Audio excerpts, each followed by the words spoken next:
Right, Croeso, welcome to Britain's Hidden History 111. Wow, and they say it would never last. Tonight, opening the show, we got Zavi, who's hiding off the camera. Come around a bit, Zav. That way a bit. Who's going to play sort of what I always think of as a bit of an unofficial Welsh anthem. All right, take it away, Zav. All right. Okay. All right, just get himself ready. All right, I'll start talking. Oh, accompaniment as well this time. All right. Getting the full works. Right, with my head on. Zav. There we are, my little joke at Welsh weather. I can say it. I'm in Wales, aren't I? I keep singing. I'm trying hard not to block you out here, Zev. Right, Richard, congratulations first on, and thank you for all your help. Thank you very much. Good to see you. Johnny Nigma, yeah, got something cooking with Johnny as well. Good to see you. Evening all. Shout out from Brighton. Hello, Mr. XTV. Andrew Whelan, Heathuch from Independent Tropical Jurassic Merthyr. Right, I'll say a few more hellos, but I have to say tonight is absolutely mind-blowing. I know last week... there's my notes. Well, last week was big. This week we're going to go through the whole... I got some unpublished Wilson and Blackett notes. We'll be producing them as a little download, which will be available. It's not quite right tonight, but we'll polish it up. It'll go out free to all the Patreon supporters. I'll try and work out a way to get it free to the members. And if you want, we'll make £1 for a download from the website, okay? This is hot stuff. In the rain. Hey, well done, Zav. Very good. There we go. So singing in the rain there. Thank you very much. Right. Okay. Yeah. Right. Yeah. This is. I was reading this. I got piles and piles and piles of these notes being given to me by Wilson and Blackett to produce into books and to promote and talk about and all that kind of thing. And it just never ceases to amaze me, because when I came across this, the more I read it. Well, for one, there's a few things that I just didn't expect. One big chunk which really backs up what Comins Beaumont has written, which is a big surprise, because I know Alan hasn't followed Comins Beaumont, not to my knowledge anyway, but there you go. And the links with Scotland and Wales and the Holy Family, and after crucifixion we're talking about before that, and where they were, who were the parents, who's the mother and father of Jesus, who Jesus was, his son. It's I know you think, it's Bible stuff like that, but what's really fascinated me is the idea that, and this is going to sound a real shock, it shocked me, that Illtyd could be Jesus. No. So we'll see St. Illtyd's churches everywhere and all that kind of stuff. Oh, I should put my hat on, shouldn't I? Oh, that cricketer dropped it. No, I did catch it. There we go. This is my local team, Llan Twit, which is rather rude. Llan Illtyd. Is this Illtyd, as in Llantyt Major, Llantyt Vardra, all that kind of stuff? Is that a reference to Jesus? I know, it sounds weird, doesn't it? It sounds weird. We'll go through that, and we'll see how far we can get, because this little sheaf, well, I got piles and piles. This little sheaf is enough for 3 more shows there. So, I mean, there was such a great response to last week, where I'm showing how where my view anyway, Rosetta Stone is either faked or severely tampered with, to put it politely. How long shall I leave the cap on for? I guess probably enough, isn't it? No, to put it. I'll take it on in a second. Right, a few more hellos. Right, if you're new to the show, the way it works is to look at fascinating parts of history which has been hidden away from what we're generally told and shown, okay? And you'd be amazed how much this is. And some of I usually talk about the rewrite, the big one, after the coup, where the ancient British royal family was kicked out. Oh yeah, I've also got more Wilson and Blackett notes on that, on how the Stuart's claim works, and how the Hanoverian claims and connections work or don't work. So that's another one. There's loads of stuff coming up, all the way back to the beginnings of religion, the first ever writing in the world. There is so much information, and likes of Alan Wilson and Baron Blackett, who I write and publish for, which is a great honour. But I'm not just, stuck in a box. There's other writers, there's other things, and we take this work and keep going to the next level. The important thing is we keep it going. I haven't put this down. We shouldn't wear hats indoors. And I'm old school on that kind of thing. And as I always say, that Wilson and Blackett discovered, almost stumbled upon British history, what was left of it, and it was like clinging on by its fingernails on the top of the cliff about to tumble into oblivion, and I reached down and pulled it up and got it back onto its knees. Now it can always fall back down again, and that's where we have to, pile in and help out. So what we do on this show, I'll do some little news items and some updates, keep that fairly short before we get on to the main discussion. And I want to do a couple of special hellos today. First of all, to Len. I spoke to Len, got in touch with me, sent me a letter. I love letters, old school Len. Len Crowther lives very local to me. Funny enough, in what would be called Llantydd or Church Village. A place actually called Church Village. In Welsh, Eglwys for church. So, usually if you get a place called River, it means it's a very early river. If you get a church called Church, Anyway, so well done, Leonard. Now, the cool thing about Leonard, not only has he got some hidden things about the local history I'd never heard of, which is great. I'm going to explore those and film them. But he knew Alan Wilson back in the 1960s. How cool is that? So that's going to go into my next letter up to Alan Wilson, or my next chat, and remind him of Len sends his best wishes. And it's back in the days where young Alan Wilson was involved in rugby, and he's out, organising rugby and that kind of thing, and playing the game still. So that must be quite fascinating to think back and remember the young Alan. And he says, even in those days, so we're talking, almost 60 years ago, Alan was already looking into history and Latin and all this kind of stuff. And I was talking to Len, he said a real shock, because he hadn't been involved in this for a long time. And then he came along and suddenly found all this Wilson and Blackett stuff. Like, hang on, I remember that bloke. Wow, how much further has happened since then. So that was fascinating. So welcome aboard, Len. And another chance encounter the other day. Richard, who was first on tonight, congratulations, let me know that Eglwys Church is back open again, after it being closed for years for COVID and all that kind of stuff. And we went up there, going to do some filming, because it's got the Warrior Stone up there, and I'll do a short film that'll go up during the week. Okay, we did some filming up there. And when we were there, I met this wonderful person wandering around who we said hello to, because it seemed, you've got to look for synchronicity in life sometimes, not just coincidences, and go sometimes with, where... especially doing this kind of work, Wilson comments about it as well. There's so much synchronicity with things that's happening when you need them to happen and stuff. It's just bizarre. So we went and said hello to this really lovely lady. And it turns out her name's Valmai. And her father, she was there, she lives in England and has done most of her, for the last chunk of her life anyway. I don't know all the details. So a little filming, little interview, if you like, hello. And Valmai, but her father was buried in the graveyard, and she just happened to be visiting the same day as we happened to be up there. And her father also wrote this rather lovely book, which I am thoroughly enjoy reading, because Valmai sent me a copy with a really nice little card with it, a nice little message. So thank you very much indeed for that.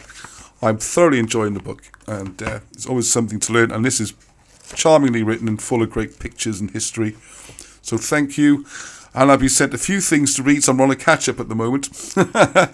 I'm also reading more of Comins Beaumont, and I've got another writer who I'm hoping to actually get in touch with. And one of the few...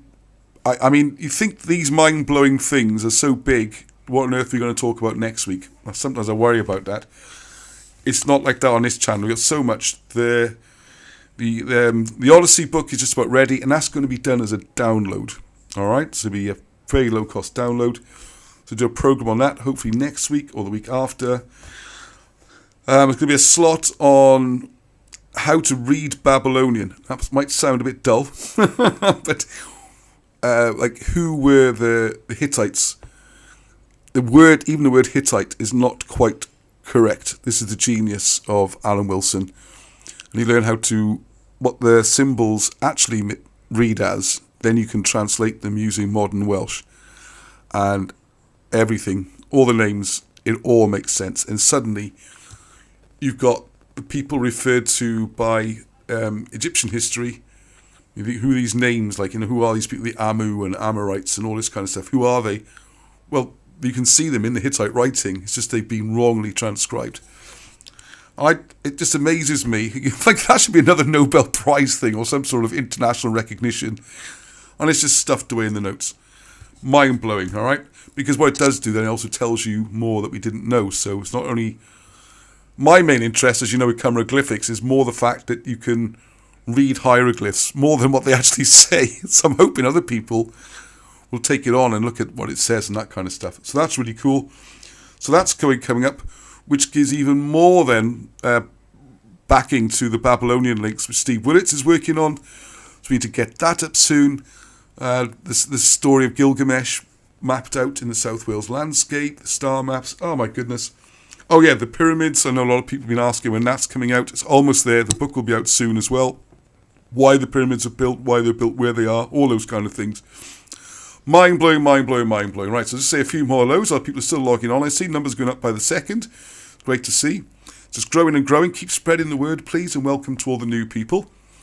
Right, so, Gavin Lloyd's there. It's great. I love I'm so grateful and thank you that people come back week after week after week after week. It's such a reassuring thing. People come back. It's a good sign. And there's Brad. I'm going to have another chat with Brad, hopefully, in the next week or two. So I hope you're doing well, Brad. Marshall. Hello, Marshall. David Mosley. Oh, hang on. He's put some Cyfarchion or Benrin Cimbrian. Oh, no. He's done me with some Welsh there. My Welsh is not that great. Can I take a... Nope. You're going to have to do a translation. You got me, David. I'll give you that one. And, I've got some stuff here. David Church. Hello, David. Dave's been showing me around today. We got some more stuff to come up with Taran Doisan, things I didn't know about. And Beddai, the place where I went to school. I had no idea. I knew it meant graves, but I didn't know where the graves were. And you can still see where that is. So this has been fantastic.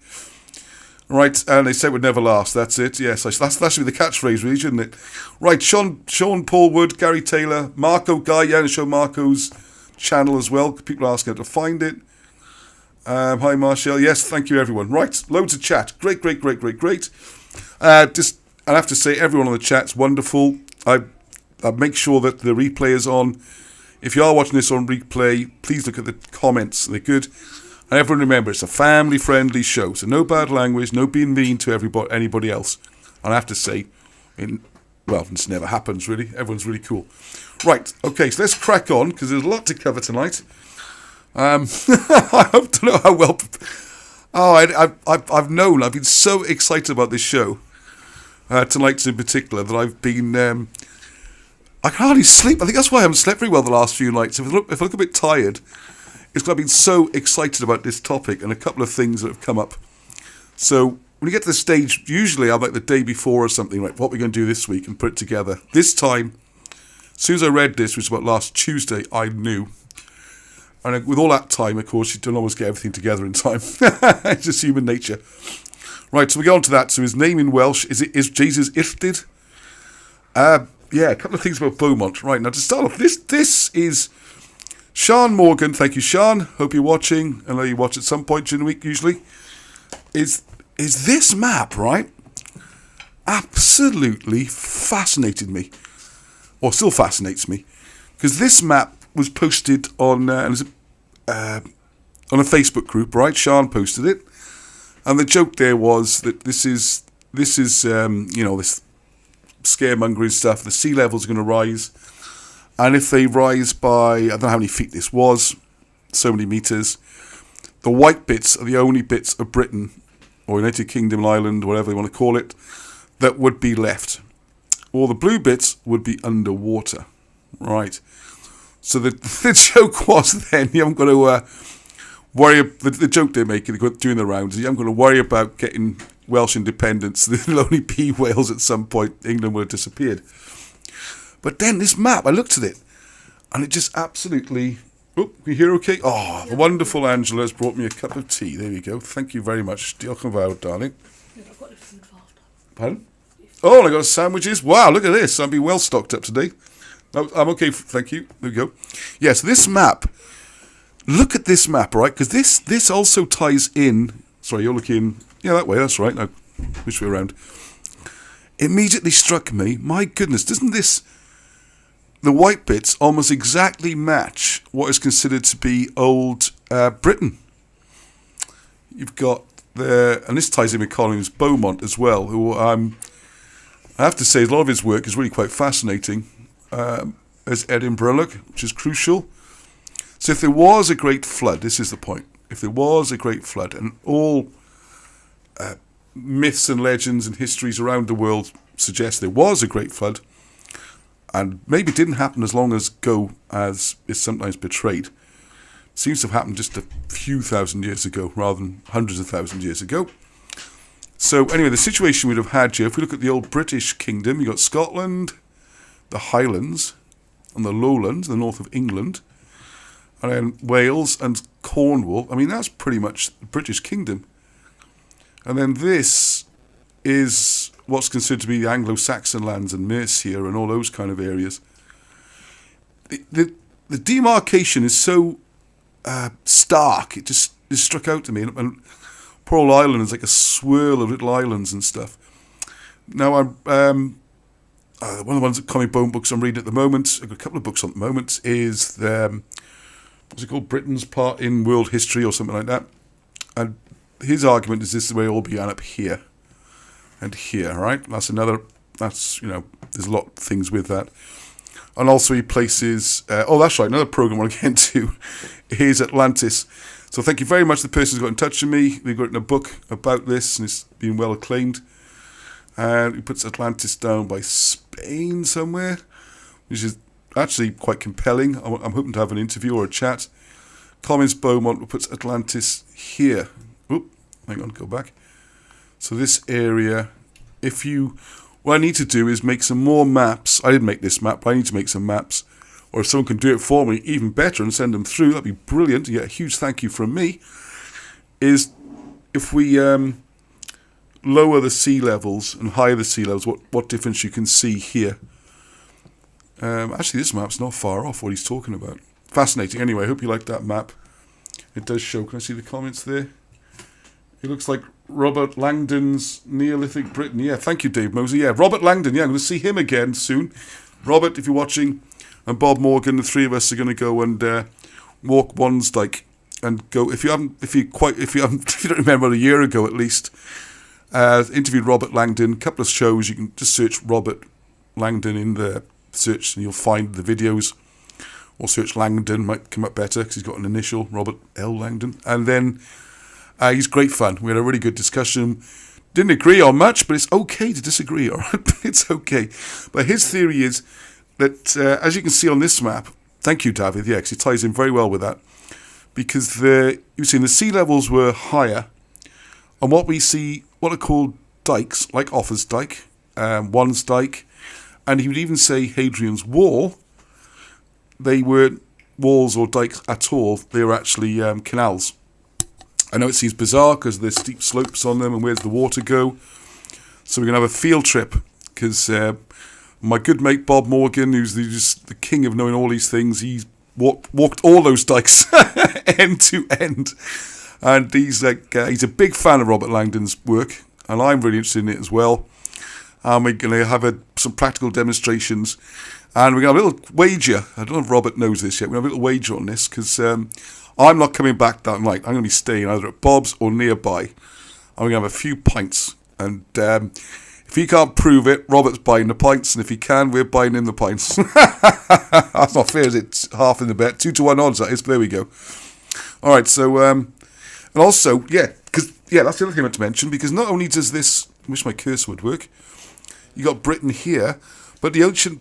British records also includes Brittany, which curiously is these islands here. So isn't that amazing? If you're going to draw a map of old Britain, that's pretty much what it would look like. So there you go, just a little side story.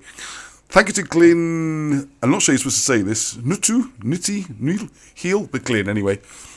He found this graphic. What we're trying to do is get a better picture of the back of this, which I still haven't managed to do. It's the Memnos Colossus from last week. I can read most of this, not too difficult. I was hoping this would be it as well, but it's different. But if you haven't looked at chimeroglyphics, it's just Welsh words, so it's usually quite easy.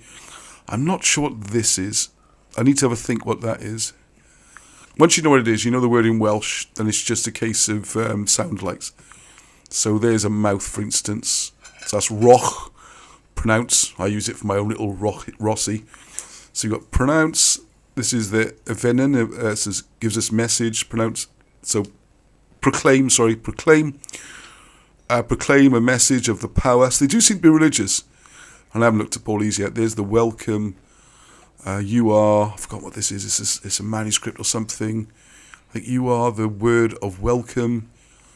And you are the, I can't remember this off the top of my head now. This is service. You are the something of service. The Lord is one of my favourites. And then we've got he is, or she is. That's the lineage, because it comes from a keel of this place, to proclaim your faithfulness through the Trinity. So that's interesting. So what is going on? Maybe these are Christian messages. Maybe Fomenko's right, or Alan Wilson's right, but it definitely seems Christian messages went back and forth, who knows what direction. I'll come back to that again another time. And then you've got, not quite sure what those two are, unfortunately, to maybe in the dictionary. And this is the certain, anyway, you can do the whole thing like that, okay? And all this reads. And it does seem to have some sort, but unfortunately it's not the same as this. So if you're in Egypt or something like that, and I've been on Egypt travel groups on Facebook, and you can't go around the back at the moment. Health and safety. Jeez. Anyway, there you go. So that's still ongoing. Don't have time to do everything. Yeah, here's a fun one. And what I want to do now, just hang on a second. I'm going to switch to websites, and hopefully I've lined this up so we can just go through the websites in order. Well, they're not in order, of course. Right, okay. This is great. Thank you very much, Philip, for getting in touch. There's this local brewery. And this is the homepage. Then you got the shop and all that. You can do online. It's good fun. I will put them. Look at Bragdy Tootlol. Little bit of fun. And if you look at our beer, this is why he got in touch with me. He was very excited to say this. We have got Glog beer. Or Glow, technically, but anyway, it looks like Glog there. So Glog is Brady Toots 4% ABV session beer and is inspired by local folklore. It is said that deep beneath a tump called Two in a Glow, treasure is buried inside a gold-plated box. This, if you read Wilson and Blackett, ties in with this. This would be the Ark of the Covenant. Fair warning to any prospective treasure hunters, legend tells it is protected by a winged bull-like creature. Yeah, I think this is a bit of a stretch, but yes. It's the cherubins, the cherubs on the Ark, who were not like those nice, pretty, chubby baby things you see in Renaissance paintings. They're nasty, winged creatures. Not quite like that, but I like the sentiment. Smooth, malty, and refreshing. So there we are. I might go and try a pint of that. By the way, in case you've got the wrong idea, first time we watch this, I hardly ever drink, but I'll give a pint a go, just to give it a try, okay? Before you think it's some sort of boozing club. Right, here's a strange story, which a few people brought to my attention. Thank you very much. July the 1st, so it's like this week. It's quite funny. Archaeologists plan to excavate the tomb. Albert is one who showed this to me, so I hope you're watching, Albert. Thank you again. Archaeologists plan to excavate tomb linked to King Arthur. It's an ancient tomb or a cromlech or something like that, which looks to me like it's collapsed a bit. Anyway, that's another point. From the University of Manchester, are excavating Arthur's Stone, a tomb linked to the legendary King Arthur. Well, see, this is the problem here. What you have is a strange situation where you've got the Arthur, as in the bear, as in the star, the ancient astronomical messages, all that ties in and could well be linked to this. But it's not the same as the king, the two Arthurs. You've got the Arthur 1 from Warwickshire and Arthur 2 from Glamorgan. They're not directly related to this stone. You see what I mean? Because we've got this astronomical information, and in the Mabinogi, there's so much of the Mabinogi is to do with reading the stars and the creation and how the world started and this kind of thing. Oh, which is another thing we've got to do in a programme. That's amazing. All that ties in with Wales and possibly Scotland. Is that doesn't... People say, Arthur means bear, it means the star. It's nothing to do with the king. Does not say there wasn't a king, all right? This is one of these mix-ups, if you like. There's... anyway, so there we go. What they're doing there... So what you do is make myself a bit clearer. What mythology often does is use very famous, well-known characters to tell a story because it's easier to remember. When you look at the stars, it's just a load of dots and blobs and things. It's very difficult. So if you can make a story out of it, and say, oh, that one up there, see that bunch there, that's Arthur, and see that bunch over there, that's Peredur, and see that bunch over there, that's Kai. And then notice that Kai ran over to Arthur, and he went to there. It's much more memorable. So when you look up next time, you say, oh, yeah, well, Peredur should be next to Arthur, and Kai should be next to Peredur, because they're familiar characters. And you extrapolate that.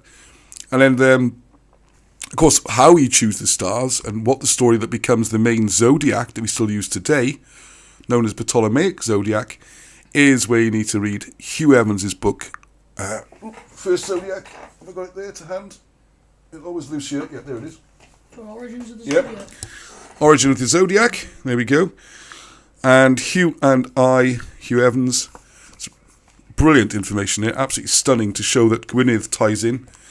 Should we go back to that first picture, by the way? I can see Jez trying to message me here. Oh no, I've got the Facebook open because there's a couple of Facebook groups I want to show. So I have to avoid the messages a second. Right, so this ancient stuff, quite often the cromlechs and the mounds were built to form a similar pattern of stars. What's unique about Gwynedd in northwest Wales is that the mountains mark out the constellations. Now you can't just shove the mountains wherever you want them. So the implication is the mountains were there first, and they picked out stars to match the mountains, which would give them a memorable story. And then from that, all the other ones have been copied. So it's quite remarkable. Anyway, I was going to say, August the 27th, date for your diary. Hugh and I are working out the details. We're going to do a joint presentation, or take turns type thing. People see lots of me, maybe more of Hugh. And that'll be somewhere, probably Morganstown or Taftswell. We'll put the details up hopefully next week. I have it all sorted out and tickets and things. Okay, so come and see live. Chance to meet, which would be great. Meet other people interested in this kind of stuff. So we're not sure the topics yet. We could do North, because Hugh's the expert on astronomy and zodiacs. Me, much less so. I can have a crack at putting the South Wales one up, perhaps. Anyway, so what they're doing here, so this is bizarre now. So it's a joint project between English Heritage, University of Manchester. Archaeologists are removing turf for the first time to expose the underlying stratigraphy and record any archaeological remains. Blah, blah, blah. The monument originally extended a field to the southwest may have taken the form of a low turf mound with rounded ends. That would make perfect sense. They're hoping to get skeletal remains and flint flakes and arrowheads and pottery and all this kind of stuff. Well, maybe you will, but what they're not looking at, what they should be looking at, is how this forms part of a star map, and it's absolutely crucial to the old druids and stuff. Right, hang on a second. Just bear with me. I just need to turn the messaging off. Don't want to see private messages on there. Right, okay. I'll jump straight onto the next page. More wind farms than I realised. People bring to my attention. Wales already produces double electricity it uses, double renewables. Doesn't see any return on that, and they keep building more and more and more. It's weird. So if you're not aware, you've got Eglwys Sillen, absolutely crucial part of Welsh history. It's soaked, the whole landscape there is soaked in ancient cairns and burial cists and mounds. And that astronomy I was just explaining is, the star maps are vast. I mean, we're talking 40, 50 miles across. You know, they're huge. These mounds, we drive around South Wales, you see them there. And there would have been these in England. There's lots of these star maps, not just one, all right? But what you need is the key to how to read it. And that's explained in the Mabinogi. Up on Eglwys Sillen there, up on the common, the Sengennydd, is where Arthur sits and has this conversation and plays this game of Gwrthbwyll. You can buy the Gwrthbwyll from the website, by the way. And there is the key. And the stones are arranged so you can see the whole star map in miniature. And it points you in the direction of where the various stars are. And that's where we're trying to plot and measure out and mark. So those stones cannot be moved, otherwise the whole thing doesn't work. This should be a World UNESCO Heritage Site, and they're going to put a wind farm on it, and God knows what's going to happen to those stones. Although we are trying hard, and there is a petition you'll see in the description. Please, please, please, we've got to put pressure, because it's the roads and everything. Let's not get too much on the wind turbines, but just like I mentioned this, please look out Anishia, and they got problems there, because this is like a really dangerous area. I mean, I've been sent more information. I'm not going to go into the whole thing here now, but you get flooding areas. This is a category D, coal tip, which means it needs proper drainage and all those kind of things. We've already had an incident where one of them fell down. People think they're safe. It's horrendous. But what could happen here is this whole hill could slide down onto these houses. It's madness. What's going on? It's absolute madness. And then we got another one which I came across today. Oh, hang on a second. Let's need to show the video. Right, slight pause in proceedings. I'll show you a very short video. Not even 1 minute, I don't think it is. How long is it? Oh, 2 minutes, sorry. 1.5 minutes. Hope this isn't going to deafen you. So I'll just turn it up there, I think it's about right. Make sure it's on screen. You hear me okay, on? Tell me if this is too loud, okay? Okay. Alright, so I'm up here with David, who's shown us some other things about Tarrant-Doisant. And on the field just up the road, he's also pointed this out. Save our mountain, say no to a wind farm on Mynydd the Glyn. I can't believe there's another one here. Wales is producing double the electricity it needs. Why must we lose all our countryside, our history, everything, to this weird ideology? I just can't get it. If we just pan around a second slowly. If you look around here, it's absolutely spectacular countryside. And already the wind farms are encroaching. Down there, surprising how close we are to the Severn. You can just about see that silver strip. And there's an army of turbines marching up that way. Behind that hill you'll find another massive wind farm, power stations they are. Let's not call them farms, eh? They're not farms. They're not growing anything, they're destroying. And over there you see them coming nearer and nearer and nearer. And as I keep saying, it's not just these pretty little windmills spinning round. It's the roads they need, it's the way they cut through, it's the quarrying. The dreadful, just the sheer energy required to produce the turbines is never recouped by the energy they generate. It's madness, absolute madness. So I put the details of that petition, and if anyone wants to come in, get in touch with me from that organisation, I'll do an interview or something, that'd be great.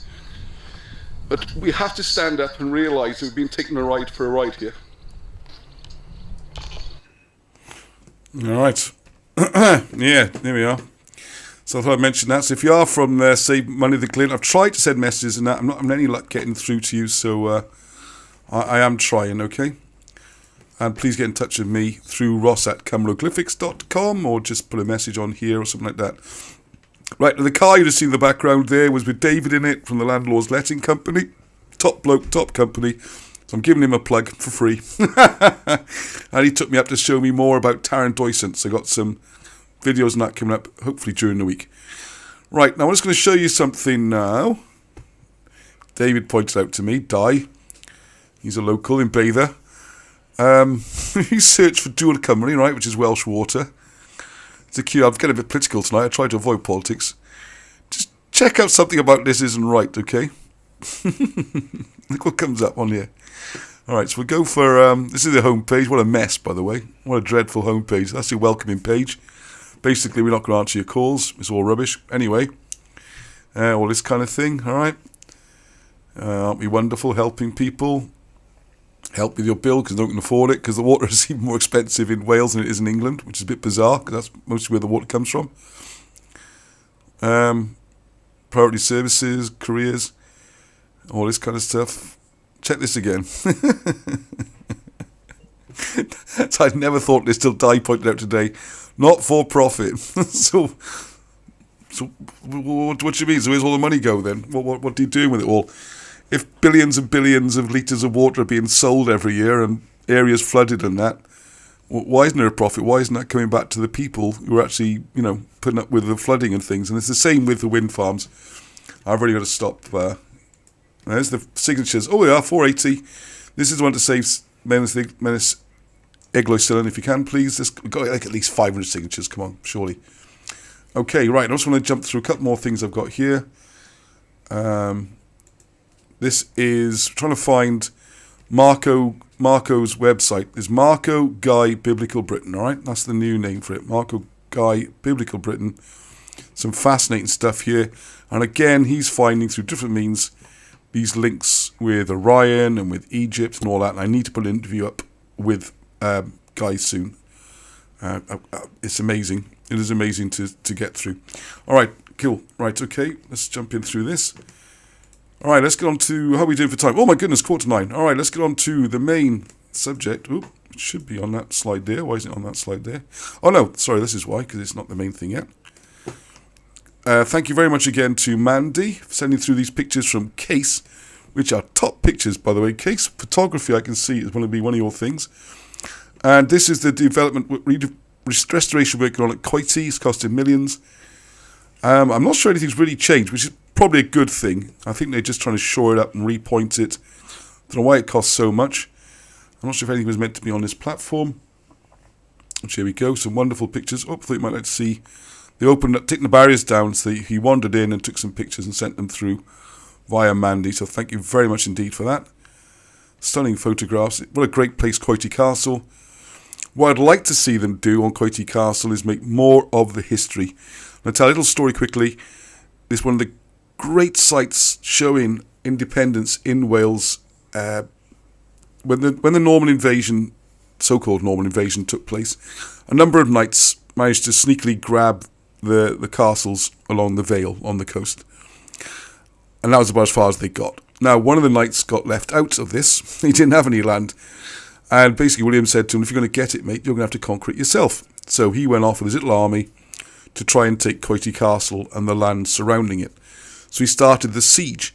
And then the king, the local lord of the man, well, no, he'd be king actually, of his area, came, put the drawbridge down and walked out with his sword in one hand and his daughter's hand in the other, and basically said, what do you want to do, mate? Do you want to fight for it, or do you just want to marry into it? And this sums up the whole relationship with the Normans and the Welsh, where they gave up trying to conquer and they married in and became Welsh. You know, how many generations do you have to be married to local people before you stop being called Norman? You know, it's a strange one. So anyway, so this is the castle, Coity. And I hope they put a lot of signage up to recognise that most of this was pre the Norman era. It must predate it, otherwise you couldn't have this battle there and the siege and all that kind of stuff. And there are some Norman style additions. But let's put it this way: if say a Norman knight marries into a Welsh woman, and they have children and they marry locals. I mean, when does it stop being Norman? This is the point I'm trying to make. It's like Norman forever, you know. It's the one drop principle gone mad. So it'll be interesting to see how this looks when they've finished. Okay, so there's a few views in there. Right, okay, let's crack on. Right, this is really... take a deep breath now. I've got to take a deep breath. And I'm going to do my best with what's quite a difficult and complicated subject, okay? So bear with me. What we got there? So Eigen's going to come into it. All right, not too many images, though. A lot of it's going to be me, not just reading it. But I've got some other things to show as well. Right, now the opening line here is Guggen. Hang on, before we start on this, so we don't have any more interruptions, I'll have a quick look at the comments. So look, right, a lot of chat about the electrical output and things like that, and growing your own food and things like this, all things I'd recommend. Try your best. Raising awareness, thank you, good work Ross, thank you. Yeah, it's just one massive, are you advocating is that independence? Well, the problem is all the independent... I'm not getting to that. He's trying to trick me into getting into the politics there. It's not a case of independence. It's a case of who's doing all these things. I think it crosses borders. The real problem's not the borders. But anyway, let's not get me on that. Right, so Guggen... Thank you, Richard. Trying to stitch me up nicely. Guggen records how, I'll not just read, by the way, just to give the opening bit, how Ilid, and this shocked me, all right? Ilid arrived in Wales, that's I-L-I-D, okay? So we got there, not far from, well, doesn't make much difference where I point, does it? But not far from here, you got Llanilids, and one of the things that always fascinated me is the name. I've had this suspicion for a long time. The name's Ilid, which is to represent Galilee, and is always said to be Joseph Arimathea. And I think the word Illtyd has been used to disguise a lot of Ilids. And it's rather quite a nice surprise and a shock, really, to find something similar to that, only being Alan Wilson is a bit of a twist to it. Okay, so Gurgen records how Ilid arrived in Wales from Rome. This is one of the areas that me and Alan disagree about the Roman thing, but there you go. Wilson and Blackett are amazingly mainstream, by the way. People, they follow the books. They are good academics. They keep on the message, People just don't like what they find. Sometimes I sort of deviate off and try and pull things together, a little bit circumstantially, if you like. Wilson and Blackett are very conservative. It's surprising how much abuse they get, because they always go through classical references and they reference them all. They show the Romans. Anyway, come on, Ross. You're on completing sentence 1. Right, 4th attempt. Gurgen records how Ilid arrived in Wales from Rome at the request of Urgain, the daughter of King Cradock, who's now remembered as Aigon and Aigen. This is why spellings are nonsense, right? Because it's spelled lots of different ways. He set up a systematic choir of 12 saints at the church, organised by the Princess Urgain and later known as the Church of Illtyd, or a Church of Illtyd, because there's quite a few. It is a possibility that this place was Clan Ilid and not Clan Illtyd. It is then this Ilid, which we always say is a man of Israel, who retired to Aberlach, and this is the bit where I almost fell off my chair. At Aberlach, I'm going to have to put a disclaimer before I read this, because I don't know how old these notes are. This is from the 80s, at least, that Alan typed this. It's hand-typed from the 80s. And he might have changed his position a bit on this. When you think of the things we've done recently with looking at Hadrian's Wall and Comyn's Beaumont, I suddenly came on this. Right. Here, Ilid, the man of Israel, retired to Aberlach. That Aberlach is the area of northern England, southern Scotland, is well demonstrated. I'm trying to read the... Yes, they are pretty mainstream, yeah, I agree with you there, Enlightened Turtle. Sorry. Whether Ilid retired to the Whithorn Abbey site in Galloway or to the less possible site of Arran is conjecture. Urgain, or Aigen, as she is sometimes called, is listed as first of the female Welsh saints. We discuss her marriage and Christian connections in the volume King Arthur, King of Glamorgan and Gwent. So it must be written after that. If you're not aware of these books, I might have grabbed the wrong one. Oh, this is Charters. Kings of Glamorgan looks very similar. They're available for the website. There's not that many left. And when these are gone, they're gone, because we'll never be able to publish. It's cost them a fortune. And taken almost 40 years to sell them all. So they won't be published again. So grab them while you can. Right. And in King Arthur and the Charters, that's the one I just showed you. Right. Poetry of Martial, again a Roman source, records a lady Claudia, who he states is British. And also another work recounts the marriage of Claudia to one Pudens at this time. That's the ones you can see in Timothy 2 in your Bible, the letter to the Romans. Pudens, these people are all British holy royal family. That Martial died in the reign of Trajan is known, but just when he wrote to the lady Claudia is not. St. Paul speaks of a Claudia, or Claudia, and in fact mentions Claudia, Pudens, and one Idnus in his second epistle to Timothy, written whilst he was for the second time in a Roman jail. Other strange things include the triads of St. Paul. I didn't even know this existed. You're going to have to look these up, right? Trioedd Paul. And the sayings of Lazarus. You see, we're into Gnostic Christianity now. A lot of these books and records were removed from the Bible and not allowed in, as you'll see more about. Then there is a strange manuscript collection in the library of Merton College in Oxford, which are a series of letters between the Apostle Paul and Seneca. Right, and if you go, this is actually, you can find this on, thank you Angie for finding this, actually on Wikipedia. This correspondence of Paul and Seneca. So it is recognised. How Wilson and Blackett got to know everything, I do not know. So also the letters of Paul and Seneca, or Epistle to Seneca the Younger, is a collection of letters claiming to be between Paul the Apostle and Seneca the Younger. There are 8 epistles, that's letters, from Seneca and 6 replies from Paul. They were purportedly authored 58 to 64 AD, or Common Era, during the reign of Roman Emperor Nero, but appear to have actually been written in the 4th century. Until the Renaissance, the epistles are seen as genuine, but scholars began to critically examine the 15th century, and today they're held to be forgeries. Okay, well that's the official view on those. So you can pause if you're watching this later and read all that, or just go search for Paul and Seneca on that's Wikipedia, okay? Then there is a strange manuscript, letters between, right.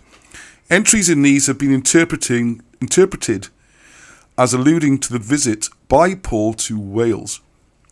Not surprisingly, these letters are held by established authority to be spurious.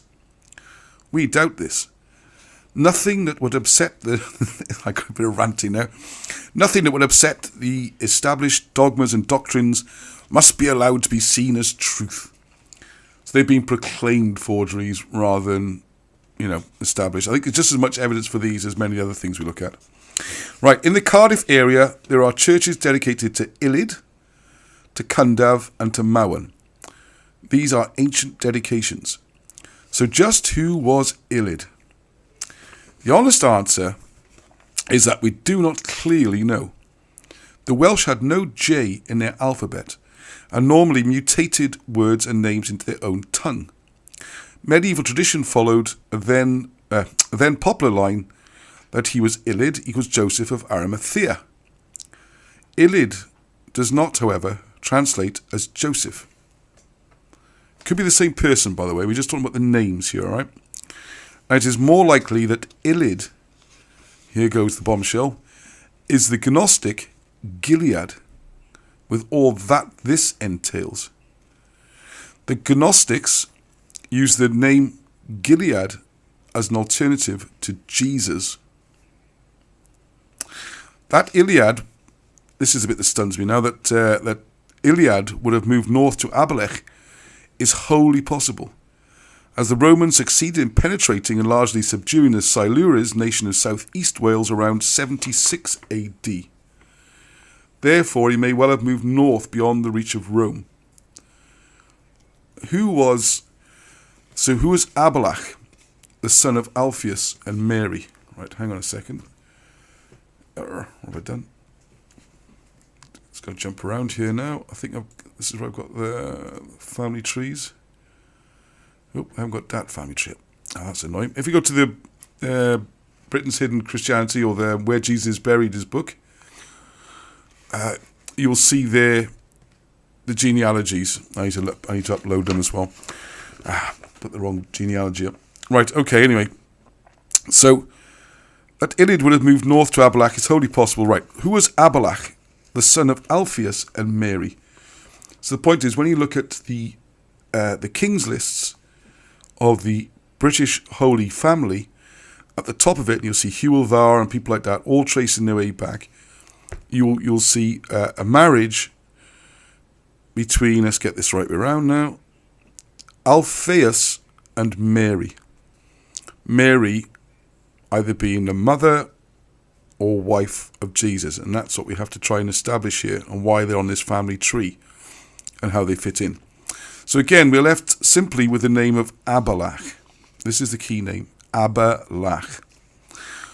Whilst this clearly may translate as Valentinian in Latin terms, we have to delve into his Jewish name. What is indisputable is the fact that one of the major Christian cults of the era 60 to 100 AD was definitely Valentinianism. This is again important corroboration. The notion of a son of Mary and Alphaeus arriving in Britain is, we believe, based upon fact. Well, you can read, I went to hand, a lot more to that. Go on the website, Where Jesus is Buried. The original title I was going to have was Britain's Hidden Christianity, which I think on hindsight would have been better, because there's lots of this kind of stuff in there, but not all of this, which I wish I'd added in. If I'd known about this then, I'd have added this in as well. So what is certain is that the Welsh historical records and evidence bear no relation whatsoever to the doctrines and dogmas invented at successive church councils over the long centuries. The fact that Welsh records disagree with the dogmas invented and then discussed and voted on by religious fanatics has in the past resulted in the view that the fanatics were right, and therefore genuine Welsh historical record had to be wrong, whereas the reverse is the case. After centuries of dodging the issues, just jump in there, because there's one question here about Ptolemy. He would say the P. If you go to, it's a Greek name, and if you ask a Greek person, it's Ptolemies, exactly as it translates using chirographics. Jump in there. Gnostic is to do with knowledge, and I say agnostic, I don't know. Agnostic, I know. Agnostic, I don't know. Thank you, Tony, for that. Right, so what we have then, so after centuries of dodging the issues, some truths are finally emerging. Scholarship is becoming more open. We know that Abba is Jewish for father.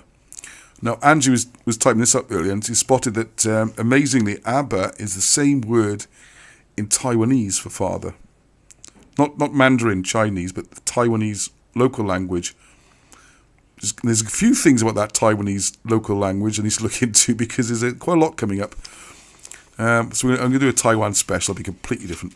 Anyway, the strange name of Barabbas is known to be Bar Abbas, meaning the son of the master. And the father, the master, being Abba, right? Or very like that. The Matthew Gospel names Jesus Barabbas, which is now debated as, could it be Jesus Bar-Rabbi, a title of a highly named rabbi? I think it seems a long way before the Jewish faith, but there we go. Or alternatively, as Jesus Bar-Rabbi, and so Jesus the son of the rabbi. Okay, possible. Now, some propose the criminal Barabbas. This is where I want to jump in at the end. Let's make a note on this. The criminal Barabbas, to be the son of Jesus. Okay, now some propose the criminal Barabbas to be the son of Jesus. I think this is absolutely makes sense of the whole Bible when we get into this. All manner of conjecture arises, whether Abba has any connection with Abalach, or whether we have Jesus bar Abba as Jesus the son of the Father, again is a matter of conjecture. We have stated that when attempting to exhibit true and correct Welsh history, any honest author is confronted with an army of forgers and manipulators. This is where we get the vitriol now, which people love in their work, but I think puts a lot of people off. So I'm going to skip a little bit of that. They're saying you get a lot of opposition. This will be available as a download, so you can read the whole rant, okay? But the fact is that the true Welsh history does not support the concoctions required to uphold the Tudor monarchy in England. So as the Stuarts claimed the English throne by a marriage between a Stuart king of Scotland and a Tudor princess, the Stuart claim has the same basis. So the Stuart claim builds on the Tudor claim. As the Hanoverians base their claim on a marriage between a Stuart princess and a German Duke of Hanover, then their claim is that of the Tudors. So it's like a dominoes or a stack of cards. You've got the Hanoverians, from which we get our modern royal dynasties. Hanoverians claim descent because they can show their descent from the Stuarts, who claim because they can show their descent from the Tudors, who claim their justification from a very spurious story about connections to the Welsh, to North Wales. We got Llewellyn and people like that. And this is why history's been so difficult, because what you have there is that North Wales has to be shown, Gwynedd, not just North Wales, Gwynedd has to be shown to be the dominant kingdom controlling all of Wales. Otherwise, if your claim is through Gwynedd, how can you claim Wales? How can you claim Cardiff if you just got some king living up in Snowdonia? This is the difficulty. So what you have to do is transport and move a lot of the history from the populated areas where everything was happening up into the mountain stronghold. And this is supported, it's essential, because the whole dominoes start to fall. If that falls, all the dominoes fall, and it affects the current royal family, which is why it's such a problem. That's why this is so uncomfortable. You can see more uncomfortable reading some of this tonight. A little bit hot in the collar. When it starts bringing in the Jewish faith, the royal family, the government. Oh dear, I just want to go for the politics as well, don't I, really? Upsetting everybody anyway. Right. So the position of the church, right, so we've seen how uncomfortable this is for the royal families. So the position of the church, however, is even more uncomfortable. The Welsh histories, if accepted as correct, pose a very serious threat to the invented dogmas of establishment religion. For centuries before the era of Charles Darwin, the church shuddered at the evidence written into Welsh history and royal genealogy. The Darwin reference, by the way, ties in with evolution and stuff, which is another subject. So I'm not sure I'm fully on board with that, but there you go. As usual, I'm not going to do a sidetrack. People say you're doing very well, you're not sidetracking yourself anymore. I beg to differ slightly with Alan Wilson that the Mabinogi showing the different levels of life is more to do with reincarnation than it is to do with evolution. But anyway, enough deep water already. So the church shuddered at the evidence written into Welsh history and royal genealogy. As usual, the preferred course of action was to simply label Welsh history as inventions or even as forgeries. And so the English developed a national habit of automatically declaring Welsh historical record to be suspect, without ever offering any proof or evidence to support the slander. They still do the same thing today, possessed of all the massive advantages of near total ignorance. Oh dear. Okay, I'm just reading some of the comments there. All right, okay. One only has to look at the respect and care accorded to Irish tradition and law, and then to compare the dismissive and indeed disparaging remarks made of Welsh historical record and tradition, often by the same authors, to sense that something is very wrong. This is particularly the case where respected Irish tradition ties in with links to suspect Welsh record. So the point is there that the Welsh and Scottish historical records don't affect the English crown, but the Welsh history does, which is why it has to go. At the core, right, just getting to the even more nitsy gritty. At the core of the matter lies the difference between the ancient native brand of Welsh British Christianity and traditional Roman Christianity and its Protestant offshoots. Welsh evidence directly contradicts the central and much beloved notion of a Virgin Mary, particularly a virgin who was a virgin all through her life. As demonstrated in King Arthur and the Charters of the Kings, the whole of ancient Welsh society was organised around genealogy. This is your family tree. It's absolutely crucial, okay? Who a man was establishes clans and rights in his position. It establishes legal rights and position, and it assured him his place in society. The royal and noble genealogies were the utmost importance to the entire system, and these were kept with the most scrupulous care. Consider what this means when one of the several major descendants proclaimed by the kings and princes was the descendant from the Virgin Mary and her second husband named Alpheus. So the descent system allows for 2 lines of descent from the father and the mother. And then from that, then you've got 4 grandparents, 8 great-grandparents, and 16. I don't think this multiplies up forever because there's a lot of intermarrying, interbreeding and stuff, but you get the idea, okay? So the kings recorded their main descent from Brutus. So Brutus comes into this now, which is also rubbished as myths and legends, which established their national superiority and right of supremacy. Lesser princes, after selected their main line of descent, to link with a claim of descent from the Holy Family, again through Alpheus and Mary. In the Welsh royal genealogies, we find that Alpheus and Mary are said to have had a son named as Abalach, or Aballach. And it is from this Aballach that descent is claimed. This is of immediate interest, as the British area known as Aballach became the Roman province of Valentia. This is where I just fell off the chair.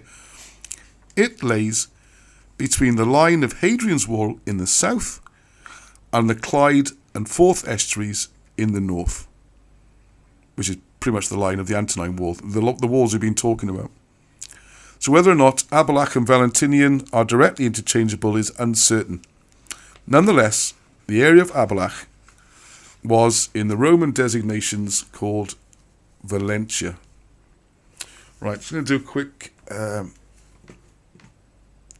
let's do a quick... let's try... I should have done this before the show. I do apologise. Map of... Where's it put? Valencia. Now we've got a Valencia in America. That's going to mess everything up, isn't it? Alright, okay, we won't bother with that. I need to look that up. Anyway, you get, the north of Scotland, you got the area between what we call the two walls, roughly. And that's where Edinburgh is. Funny enough, it ties in a little bit with that first map. Okay. Right. Right, so there's no problem in locating Alphaeus in the New Testament, where he appears very clearly in the role of the second husband, we'll come on to that in a minute, of the Virgin Mary. Right, I want to show you a feature on here, which is really handy. If you're trying to do Bible quotes and that, go to KGV Bible is online org. There's King James Bible online.org. It's all public domain, so I can do this without breaking any copyrights and things. If you want to research, get quotes, all the books are there, all that kind of thing. So in this case, just quickly, we do John 19. Change that to John from Genesis. John. And I've got some more revelations from Mark 3 I need to get onto as well. Oh my goodness. Yeah, check out Mark 3 at some point. See something very important in there. There's so much information being in their stuff and coming through, and other people bringing new things. It's amazing. Right, so what we're talking about here. Now there stood by the cross of Jesus, his mother and his mother's sister, Mary the wife of Cleophas, and Mary Magdalene. So the question is, who is who? The cross of Jesus, stood by the cross of Jesus, his mother, his mother's sister, his sister, Mary, the wife of Cleophas. So his mother's sister, Mary, the wife of Cleophas, and Mary Magdalene, okay? So this is going to unpick a bit this puzzle for us. Right. People jumping in here. Edmund Marriage. I'm not a big fan of Edmund Marriage. He does mention Wilson and Blackett. Yeah, a lot of his stuff's pretty good, but I might have another look at him. But he's obsessed with Glastonbury, which we know is it's a well-proven medieval forgery. And the trouble is, he's so obsessed with Glastonbury, I think it clouds his views and other things. So, but Edmund Marriage is interesting to watch anyway. The sister of Mary, the mother of Jesus, and Nazarene, right, this is the key, right, was Salome, Salome. And it would appear that we are being told that Mary, the mother, was with her sister Salome, right? So Jesus' mother and his mother's sister, who is the wife of Cleophas. So what we're saying is she's actually Salome, is her name. All right, why they're all called Mary's is a different issue. And it would was with her sister Salome and Mary called Magdalene. All right. So the Gospels of Matthew and Mark both tell of only 3 women being present at the crucifixion. So to Matthew and Mark, they say 3 women present at the crucifixion, and they name Mary, the mother of James and Joseph, brothers of Jesus. So how can we have brothers if there's no father, if you know what I mean? Keeping this family level. The mother of Zebedee's children, which therefore is Salome, the sister of Mary, and Mary Magdalene. This whole subject has been much investigated in modern times, now that those who dare to question church dogma are no longer liable to be burned alive or tortured to death. Well, I hope that's true. Basically, there is evidence that Mary the Virgin was twice married, and that Jesus, the Nazarene, her son, had several brothers and sisters. All this completely demolishes any theory that Mary the Virgin remained a virgin before the birth of Jesus and after the birth right up to the time of his death. The evidence can be summed up in the following. And then we've got Galatians.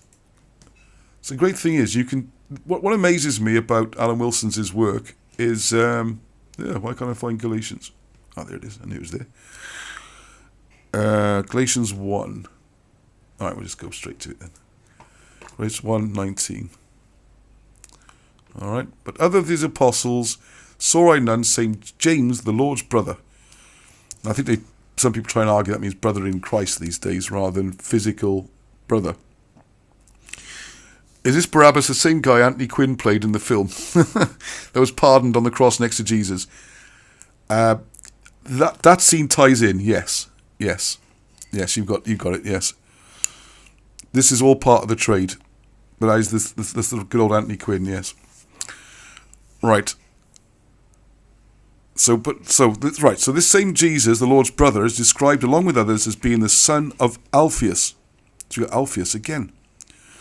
From this, some authors, including Donovan Joyce, infer that if Alphaeus was the father of James, then he must also be the father of James's brother, Jesus the Nazarene.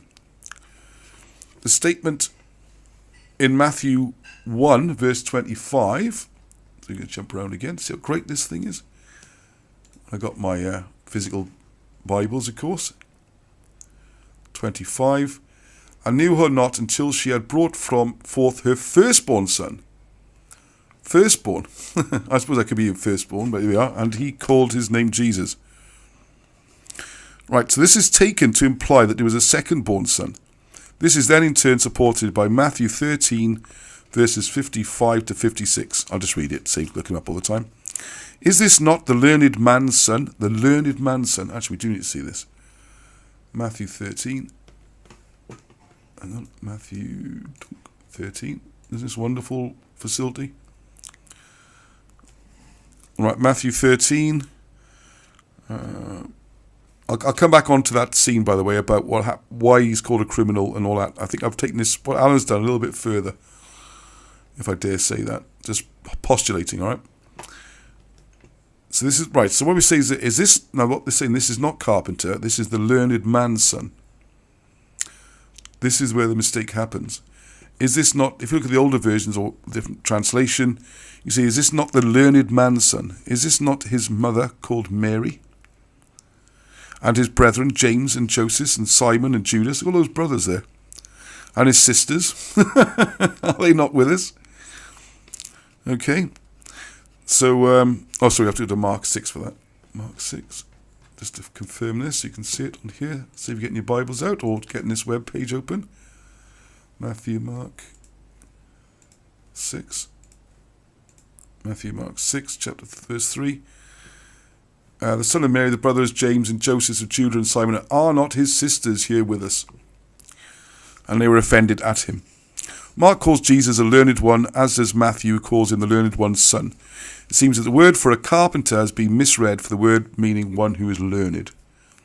Without wishing to get too deeply involved, I think we're pretty deep already, in the matter of the contradictions and the inaccuracies of the four Gospels, preferred by the church as written and edited by Eusebius in 324 AD, let us simply state at this stage that there is evidence of a marriage between Mary and Alphaeus. She was married and the husband was Alphaeus. If they had all these children without being married, it would be really strange. Even very prominent princes like Huildar, so we get back to Britain again now, Huildar of David, who died in 948, listed Alphaeus and Mary and their son Abelach as among his principal ancestors. So also did many others, and we exhibit the Huildar pedigree and that of Saint Carrick ab Gwynflew to illustrate this. Their ancestral descents begin. So you got Beli Mawr married Anna. They gave birth to Mary. Mary married Alphaeus. From that we get Abelach. Alright? If we turn to the fact that the Gnostic church, I don't know if you say Gnostic, Luke always teases me about this. Luke, we're going to do a chat, we're going to record another interview next stage on how you can follow ancient, what do you even call them? Ancient people of the book to Britain. I'll just call them that. People of the Bible into Britain and the connections. Difference between Hebrews and Jews and all that kind of stuff. And I think it's all going to tie in with Comments Beaumont on this, even though I'm not even sure Luke has even read those. He's done it from first sources, his own research. Absolutely fascinating and brilliantly done. Right, so the Gnostic Church of the British Isles was gradually snuffed out and its record obscured by the Catholic Church. We can introduce a further area of evidence. It is apparent that a modern secret order of Freemasons, So, is anyone left on the list that we haven't potentially upset this evening? So, put the Freemasons in. Now, what they say here, this is another shock one, is the remnants of the oppressed Gnostic religion of Britain, which is important. Did you know that? I'd love to see some comments about that. Where does the... this is the problem when you're putting books together from Wilson and Blackett's notes. What we have to do is they all check out. Everything's always checked out. I'll tell you that straight away. But it's a long job, because if you're going to put that in a published book, you have to give some sort of supporting evidence and everything. But take it from me, these things always check out, all right, for now. I don't know how he knows this, and I'm not in the Freemasons, I don't know. But apparently the Freemasons believe that a person known as the Great Traveller, does that ring any bells to people? The Great Traveller, brought to the place called Llanryddian on the Gower, near Swansea. So anyone from Llanryddian on the Gower, the Holy Family from Jerusalem. There is therefore another strange historical tradition involved here. There is at Llanryddian, and this is where I need to... what have I done? Sorry, pressed the wrong button there. So this is a place you need to go to. So if you're in the Swansea area, or near the Gower, please have a look at Llanryddian. I think I should just type some of these names up, shouldn't I, so people can see what we're talking about here. I was so excited, I just didn't... There's so much in here to cover, I didn't know where to start, and didn't start anyway. Let's make sure I spell this correctly. Alright, oh no, you can't see what I'm doing. Okay, so you can see it there, Llanryddian, alright? So if you're near there, or you know that place, or Ryddian, I should say, Llanryddian. Alright, this is the place that the Freemasons are very interested in. And there's a place there, a strange incised symbol stone. This is of great antiquity. There is also support for the Alpheus married to Mary fact from Eusebius, the editor-author of the four Gospels, of around 324 AD. Eusebius states that the early historian Hegesippus, a Jew of Jerusalem, stated that Joseph had a brother named either Clophas or Cleophas.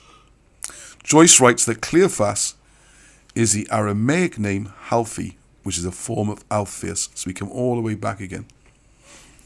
The problem arises from what are literally church inventions and fabrications. It was Chrysostom, the patriarch Constantinople, in the 4th century, who had the first bright idea that Mary was a perpetual virgin.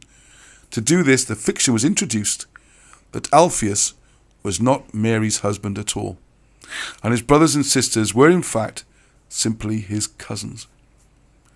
It was not until 431 AD that the Council of Ephesus voted and declared that Mary was Diapra, the Mother of God. Following this, some 750 years after the date of the crucifixion, the Lateran Council voted to confirm the perpetual virginity theory of the patriarch Chrysostom. Dogma had overtaken original record, and this is what happens all the time. In the same way, it's not until the Council of Nicaea set to debate the issue in 325 that Jesus of Nazarene was elected as God by a democratic vote. I say, bring it back to Britain again. Now, while all this was going on in the Mediterranean, over in Britain, far to the west, the British were pursuing their own way. They were living their lives. Right, just to make this clear, we've got year 0 or year 33, depending which calendar you go with, the crucifixion. Jesus surviving this in this account of things, and I'd like to talk a little bit at the end of why he became so strongly followed without the need for an actual death, which I know don't want to upset everyone else. Let's just go for it, eh? Let's just go for it tonight. And I'm trying to explain what that was all about. All right, now it comes into Satanism. I'm going to be in trouble here. Right, so and how this ties back to Britain, okay? So bear with me, all right? Right, okay. So, yeah, so what the point I was going to make there. So you've got the year 0 or 33 at the crucifixion. The British Gnostic Church is then just following that original message. That's it. There's the original message. That's it. That's the original message. And they just keep following it. Meanwhile, outside Britain, you've got all these councils taking place and votes and discussions, and religious fanatics are throwing in different areas, and it's done by vote. You can read the records. They call them councils. Look at all the different councils and the diktats and the worms, the diets and all this. All these things are done by diktat and changes of policies. The Gnostic Church never changed. It stayed consistent. So over a few hundred years, the two are really, really different. So the one has changed dramatically through all these different votes and politics and everything else. It's considered the correct one. And the other one's loaded nonsense because it doesn't match it. That's the situation we're in, okay? Right, so while all this was going on in the Mediterranean, over in Britain, far to the west, the British were pursuing their own way. They were living their lives, recording their histories and compiling their royal genealogies.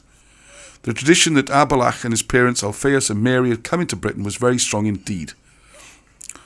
I'm wondering if they were there a lot more than they think. This idea of the story of the Bible being moved from Britain to the Middle East.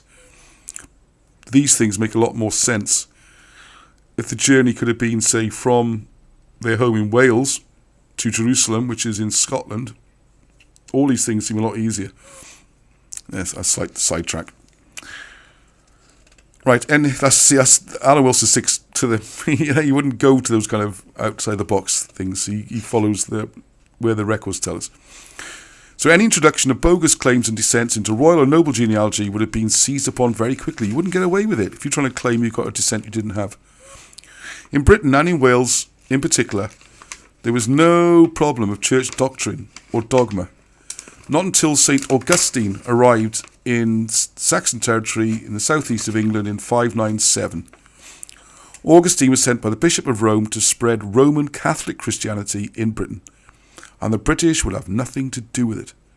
After many wars and many centuries had passed, and English clergy and churches were established all across Wales, the old religion went underground and became the underground stream of Alphaeus. Signs and symbols remained, together with the old remembrances. I'll just do a little bit of political rant from here. Officially, the universities of England, because none remained undestroyed in Wales, even though the first college in Europe would have been in Llanillid, or Llanillid, or Llantwit, if you want to use the new modern version. None remained undestroyed in Wales, began the denigration of Welsh historical record. The fact that a totally different Christianity had existed was to be obliterated.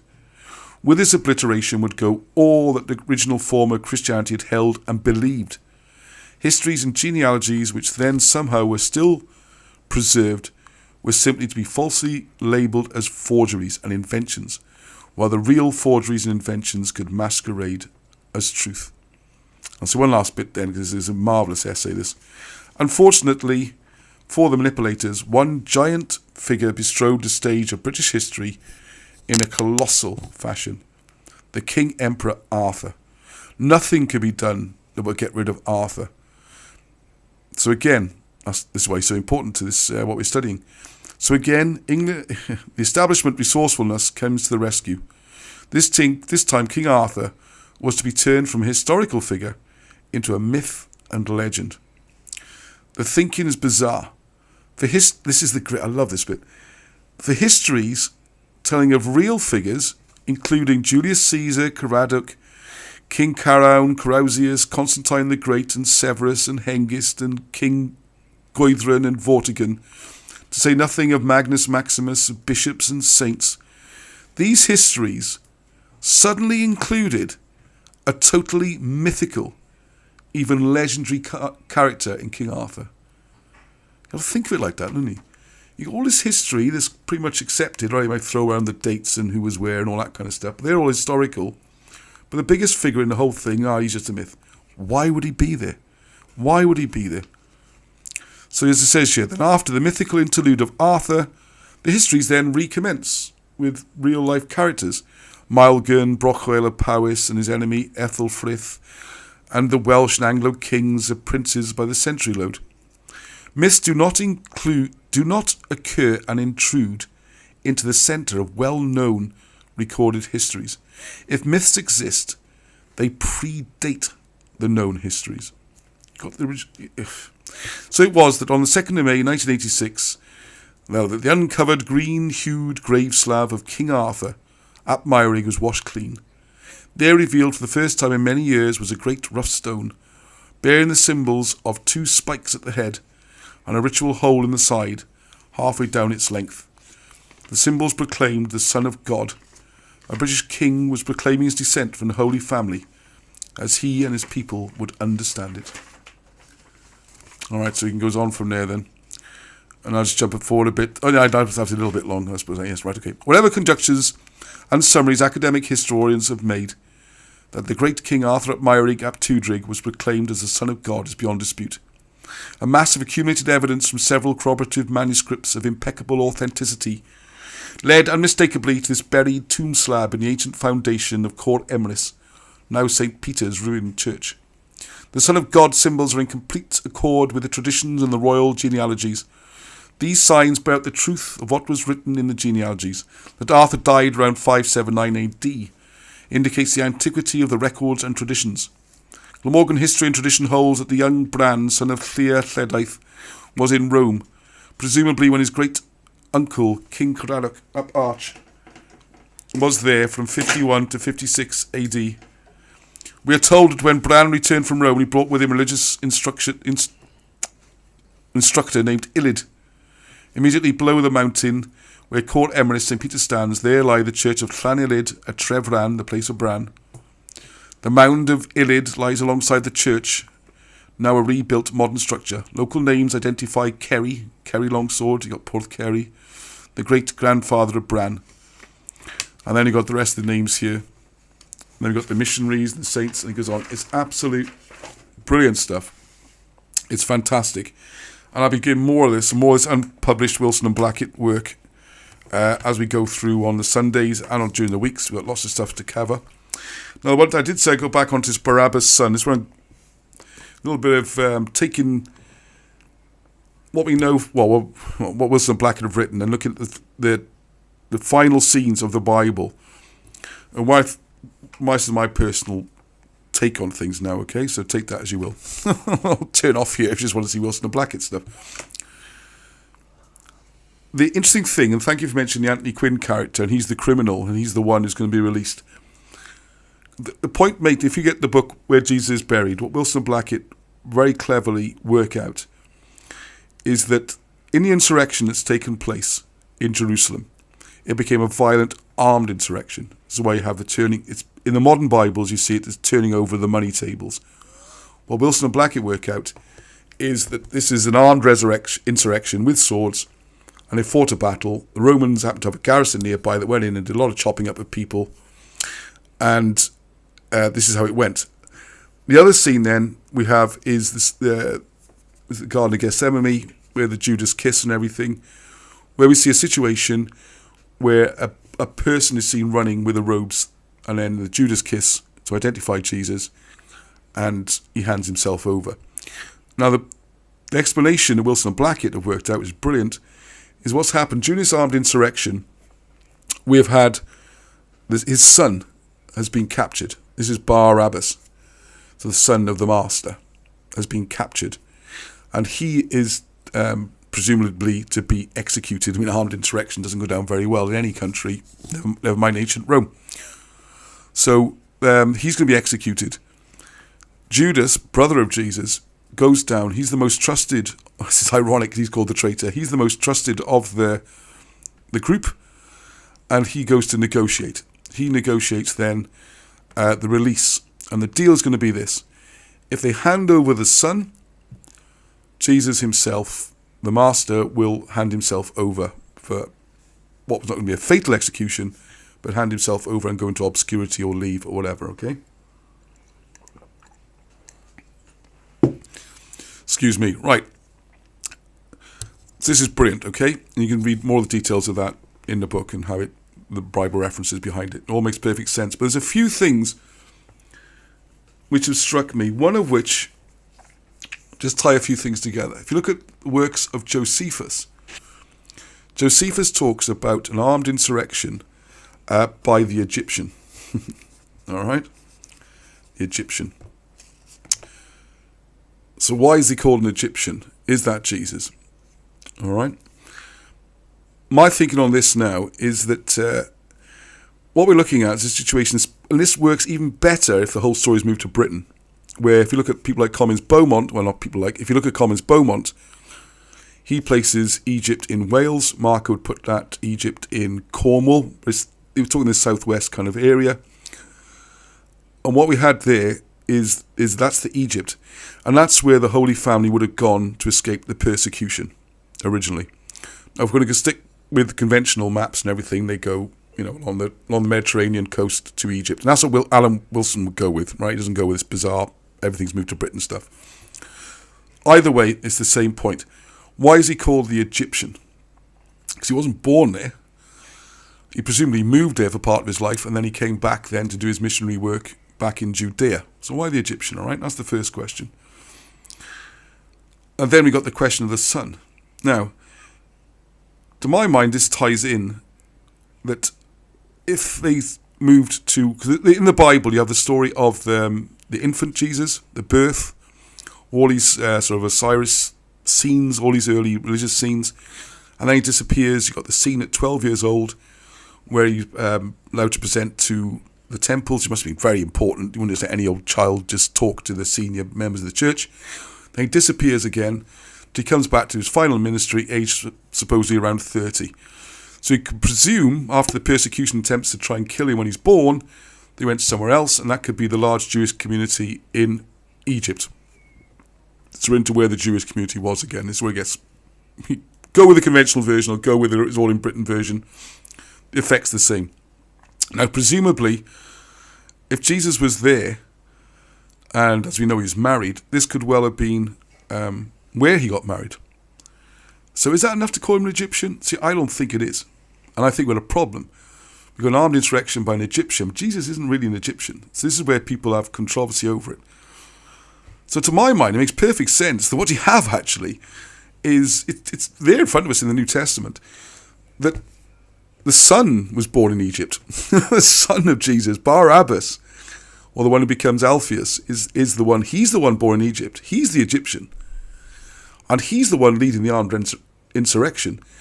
So we have a situation that who knows what people were thinking or their motivations at the time. But it strikes me that the Jesus character might not have been in favour of an armed insurrection and a big battle and bloodshed. He might have been given a message of peace. Seems to have been his ways. And they're seen, they're very anti-violence, anti-fighting.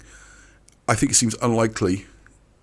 This is where you have the contradiction. I shouldn't say it's unlikely. Who knows it's likely or not. It seems unlikely that he'd be the one charging down with a sword. It doesn't fit in with his lifestyle. Where his son could have been. His son could have been a proper hothead. He could have been there. He could have been the one leading the charge. Jesus might be going, no, don't start going out with swords. This is going to be a nightmare. Just the peaceful way. And this is borne out then by the scene, which is great. Their comment earlier, Tony, I think it was mentioned about the Anthony Quinn character, when this mock ceremony, obviously, where you've got the criminal, the fighter, the armed person. Do you want to release him, the person who's fighting for your independence, or do you want to free the peaceful messenger of God who claims to be the king of the Jews? And in what's almost undoubtedly a staged event, they choose Barabbas, and he gets freed, and Jesus has to suffer. So whichever way you look at it, it's a trade between a father and a son. And to my mind, that explains the Egyptian link, and explains why there was violence, and explains that. Now, I do try and avoid subjects like this, but the satanic thing, another book I've been reading, my goodness, I'm reading a lot at the moment, is... where's the book gone? Oh, it doesn't matter. Book by Mark Devlin, which I highly recommend. It's called Musical Truth. And I was lucky, I shared a platform with him at the event that Martin Leaker organised in Birmingham. And Mark Devlin did a presentation on music industry. Not an area I normally go into at all. So I don't want to go into deeply. I want to get this channel shut down for a subject which is not core to what we're doing. But in politics, you'll see it, and particularly in music and theatre and things like that, particularly music, you will see this, the deal. You've got the whole 27 Club and that kind of thing. So you have the struggling, unknown, penniless musician, goes right back to the 1920s, the original guy this happens, the Crossroads, where the devil offers a choice. And the choice is you can have great glory and success and money and wealth and all those material things that you want, but it'll cost you your soul. Are you going to take the deal? And the other tragic thing is there seems to be a price, and there's a blood price, and the price is someone you love very close to you, usually a child. And Mark points out that if you go back to Cameron, I think it is 4 British prime ministers in a row had all lost a child. So, I'm not saying anything, I'm not getting into conspiracy stuff or anything like that. This is just presenting facts.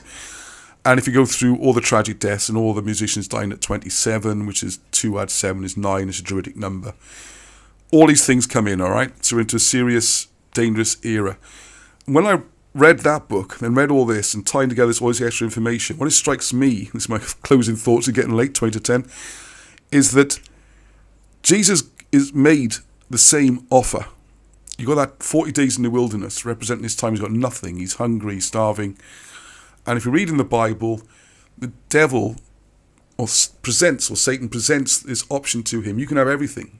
You can rule the whole world. You can have wealth, kingdoms, fame, everything. And Jesus turns that down. And then the second part, as I see this,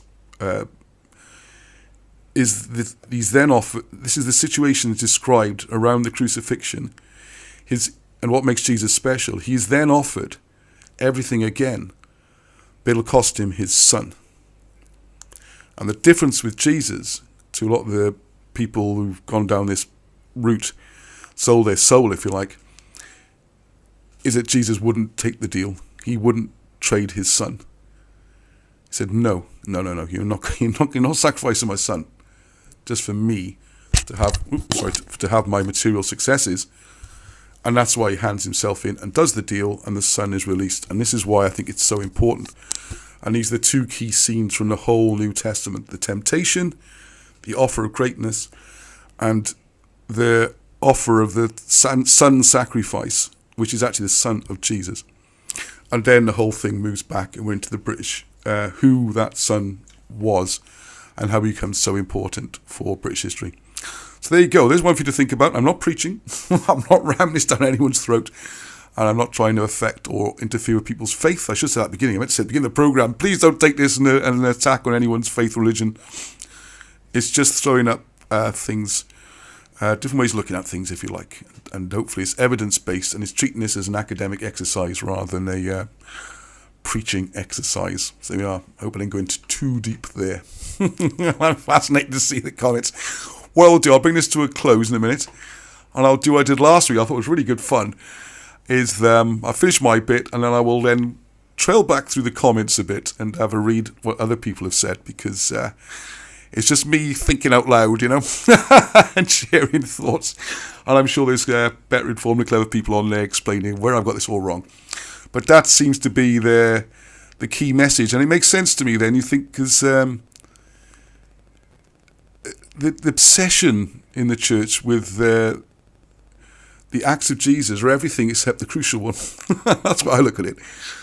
It's what was he really doing, and this the miracles and all that kind of stuff. I mean, they can be shown to be retellings of earlier stories, or if you're flamenco, the earlier stories came later, but let's go with that situation. And it's not the important thing. The important thing was clearly his message was, do not give in to the temptations. Do not sell your soul. There is a better way. And, look what I went through to avoid that. I was thinking nails banged through me, a crown of thorns. I was whipped. I went through all this.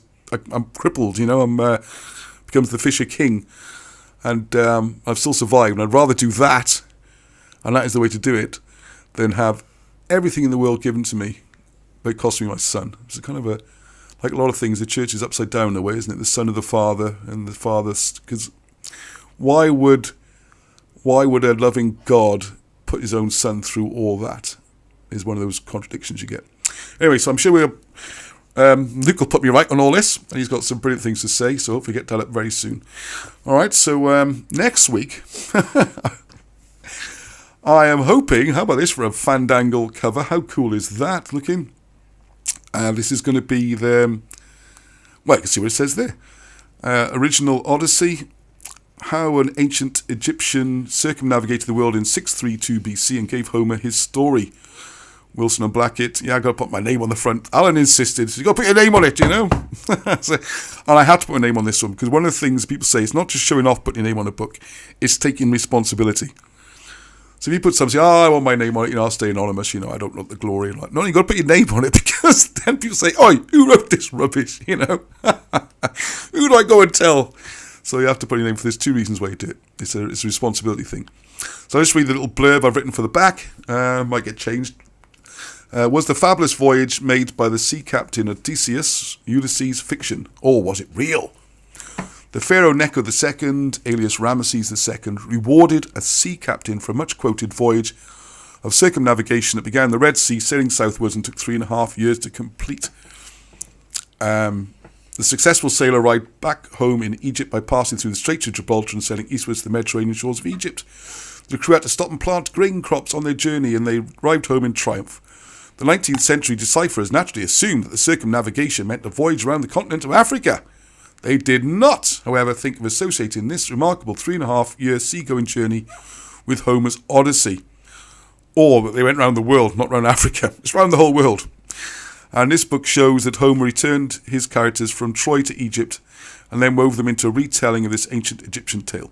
So, Trojan Wars, we got 2 of those, all this kind of stuff. He's taken the characters and moved them into this Egyptian story, which all becomes even more interesting when you look at if this was, what was where. It gets so complicated, doesn't it? We then move on to exploring every evidence that might confirm or deny. There's the bit I've been doing. The spare time, because obviously there's not much going on, is there? Confirm or deny the journey was possible and indeed took place. And one of the things I'd recommend anyone look at, if you've got a bit of spare time, is the Thor Heyerdahl expeditions, where he takes, first of all, Kon-Tiki, you might have heard of. The balsa wood boat, he sails it, I think across the Pacific. And then the ones really caught my eye are the Ra expeditions, and where he makes a boat out of reeds and sails it across the Atlantic. Fantastic. I saw it. This is when serendipity comes in, right? A local co-op. Jerry's generous gift. Thank you very much, Pineapple Head. I wish I had Pineapple Head. You know Pineapple Head? I know someone called Pineapple Head. Well, I don't think you know this one, do you? Well, that's very generous of you. Thank you very much. Nice to get a contribution. And thank you. And, in the local co-op, right? But they have this thing where you can take old books and, you hand them in and people take them out and you're supposed to give a donation to charity and all that. Okay, and I was able to browse through. Which is not very often. But anyway, a few months ago, and usually it's all, what usual books, autobiographies, famous stars and romances and all the usual stuff that people get rid of.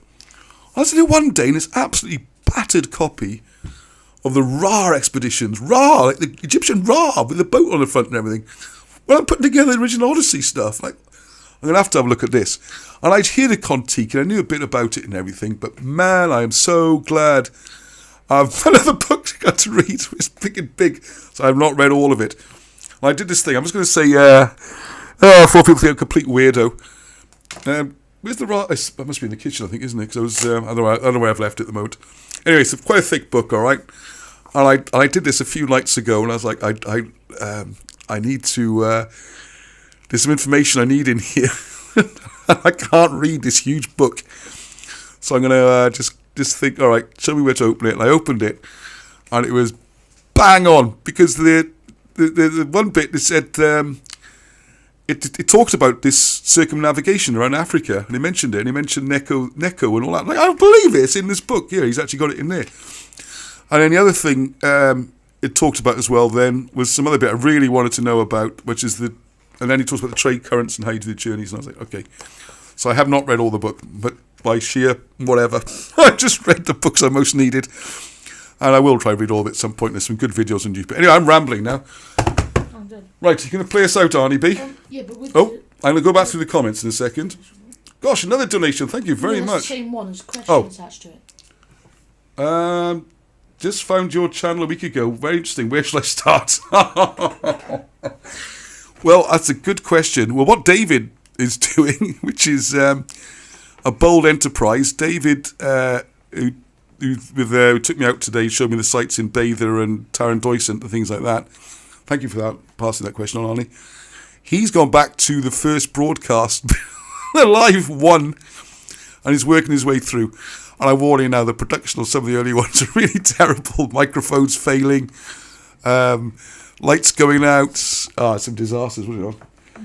So you didn't have the screen share in the first one. No, I couldn't do the screen share. Yeah, maybe start about 4 rather than 1, but we'll talk about it.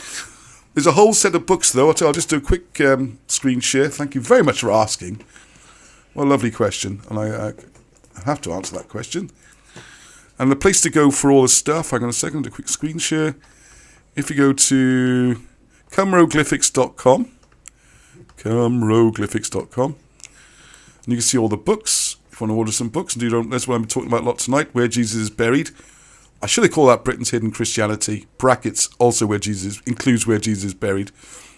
But all these books, you're not going to know where to start as well, I suppose. And one thing I would like to point out to people is that, hang on, I have to keep turning this off, just so I have to make sure what I show you is correct before I jump in. So if we go to, hang on, you're going to get me shouting out a second. Right, what I'd recommend is go to the playlists. Hang on, there we go. So if you go to this channel you're on now, right, is go to playlists, all right? Playlists is the best place to start, I think. Because then you've got, I've tried to organise, because there are hundreds of videos, all right? So, for example, all the Bible knowledge tied in with the legal contract we've got with the Bible, and, as Luke says, whether you take it seriously is up to you. That you don't have to play the game, but the devil is, kind of thing. All right, so we got all the way back to Genesis and stuff. We can go to the first Zodiac with Hugh Evans I mentioned. Stuff about bardism and druids. You can see all the different things. Kind of Arthur conspiracy.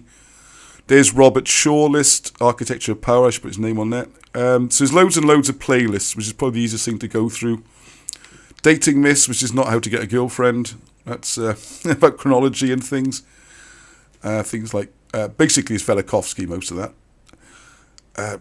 There's just loads. This is the one I think I would recommend, obviously, is go to Alan Wilson. These are the main, right down the bottom, it's typical, right down the very bottom, is Alan Wilson talking about stuff, because he's the man, and he's got this amazing charisma and brilliant brain, who's worked all this stuff out. I'm just picking crumbs and trying to put his work out. And then visits the sites a lot of people like, because that actually... Hang on, let's just show you the list. Yeah, I'm going to call it right now. I think picking adverts. Don't want you. Go away, you. Oh, no. Hate that. I don't want the video. Oh, sorry. View full playlist. That's what I meant to click. Sorry about that. So if you scroll down there, you'll find loads and loads of places. St. Kenneth, Star Mounts and things like that. And just visits loads of places. It's cool. So there we go. So there's some ideas of where to start, all right? Okay, right. I'm going to say goodnight to Arnie now. Oh, you haven't got school tomorrow, have you? No, I don't have school tomorrow. I can stay here. No, I can still go to bed anyway. Your brothers are going to go to bed. You're going to play us out with something nice, Arnie B? I don't know. Oh, wait, your violin. Is Leon around to play us out, mate? Oh, no, we're going to be reduced to me singing in a minute if we haven't got any musicians. Leon's always keen. Oh, Xavier, you going to play us out, Sam, or is Leon? Leon. Oh, Leon's very keen to play us out. Here we go. Poor Leon, he's on crutches, mate. He's on crutches for over a week now. That's probably 2 weeks, isn't it? Oh, crutches for a week, but you're bad for a week and no one believes you for the first week. Yes, we did, all right, you stayed home, but you got the crutches so you could move around. Can we see you, Leon? Look at his happy face. He loves performing in public. Right, time to go around there. Goodness knows where he's going to play us. But thank you very much anyway for joining the channel. Hope you enjoyed it. Yeah, all contributions and book sales. Buy a book, buy a gift, make a donation. That's all that keeps us going. What was that noise then? Right, okay, so let's do a little bit of discussion with the comments now. So there'll be no more new content, okay? I promise. I know I have a habit sometimes. Oh, I remember something else. I won't do that tonight. So if you want to go to bed, I quite understand. North Star, God bless. I mean, that's almost 2 hours, my goodness. What I'm going to do, I'm going to go back. We're just going to have a chat about the comments, right? It's going to be good fun sometimes. Oh, right, how far back shall I go? Oh my goodness, there's so much tonight. All right, I'm not going to go all the way back. A Trinity of Marys. Yeah, we'll go back as far as that. Yeah, you have to wonder if the word name Mary means something else rather than just being a name. So notice this. If you notice with King Arthur, he's got 3 wives, all called, well, Gwynoesig, so like Guinevere. That's a bit strange as well, isn't it? Alright, okay, what we got there? I think it's 4 women, not 2. It would be unusual for Mary to have a full sister called Mary. Yeah, that's why I think... Okay, I get your point, David. Yeah, that's why I'm not... the name's not real. Yeah, I don't think the name Mary's real. If you're still there, Brad Kemble, if you could explain... you can play, sorry, if you want to. I was going to do a big good night. I usually do a big good night tonight. But I'm going to do a little bit of chatting afterwards. I'll do a big good night. We won't actually turn the camera off, okay? So thank you very much, everybody, for coming on this evening. What's this? This rings a bell. Oh, I don't know what that is. It sounds cool anyway. Leon just sort of jingles away. Sometimes he makes them up, sometimes he plays something written down, so I don't know. Can you hear the music right on? Yep. And you hear me as well, is it? Right, I'll keep going then. Yep. Right, yes, Ross, I agree. Monica, that's Edmund's weak spot, Glastonbury. But I think he is right concerning Jesus, or Yesi, being... Thank you, Leon, wonderful. Right. Stomp. The Pirate Stomp, thank you. North Star, everyone, right? So as I say good night and hedwch, peace. Hedwch. The trouble is I missed the comments. I have a ramble through. Good night, boys. Good night, good night. I won't be long. I shall come and take you in. Right, okay. Yeah, I agree with you. I like Edmund Marriage as well, but he's just got this obsession with everything being in... and you have to be prepared to look at ideas sometimes, don't you? It's like this, when... got the books and everything. I'm saying, it's the Christian stories of South Wales, and you read Alan Wilson notes, and actually this bit's in Scotland. And I'm coming around to this Commons. I wasn't a big fan of Commons Beaumont, but I really am coming around to this idea that Edinburgh's Jerusalem. I tell you, that's... and then, yeah. How much more Commons Beaumont can I do before I get shut down as well? There we go. Right, Monica, right. I also doubt there was a Mary Magdalene. She would rather be Boudica than Magdalene. The name or title of Magdalene sounds Germanic to me, maybe a Frankish invention. Yeah, I always think Magdalene sounds like a title and a name, doesn't it? Or Magdalene, however you say it. The Essene Gospels are very British in character. Yeah, I tend to think that's Marshall. I tend to agree with that. You are God. Tap in.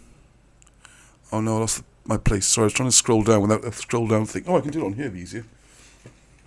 That's a bit easier. I'm trying to use one of those weird little buttons. Excuse me a second, I've got to go back a bit. Right. How far back are we going to go?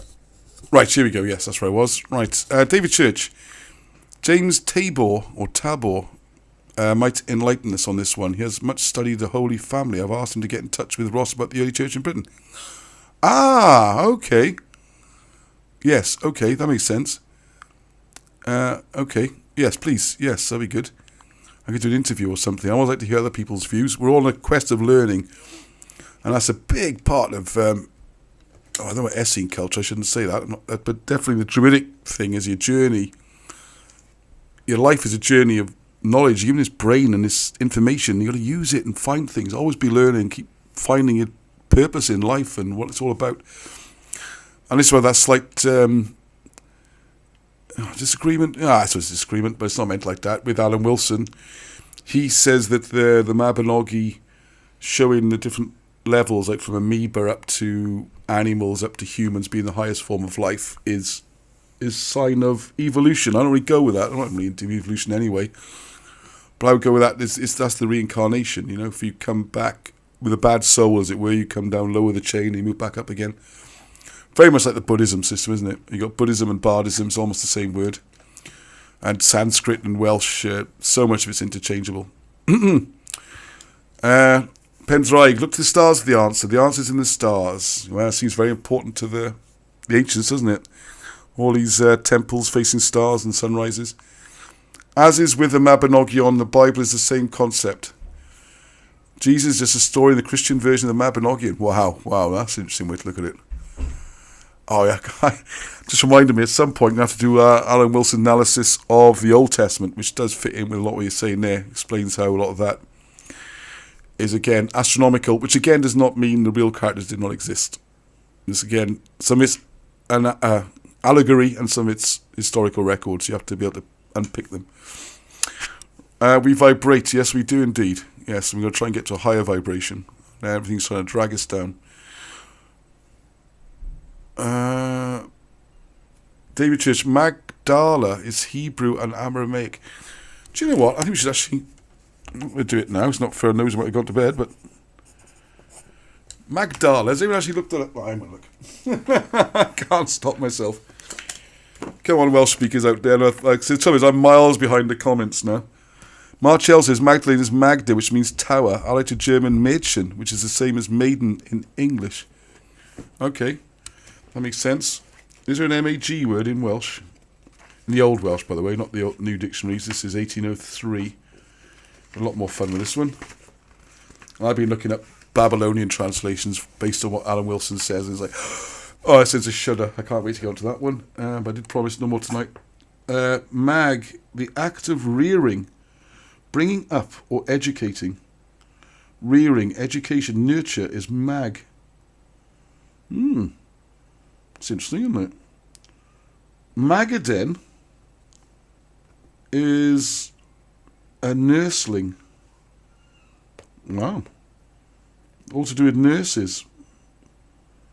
The Magaduriaeth, the act or office of one who nurses, rears, or brings up.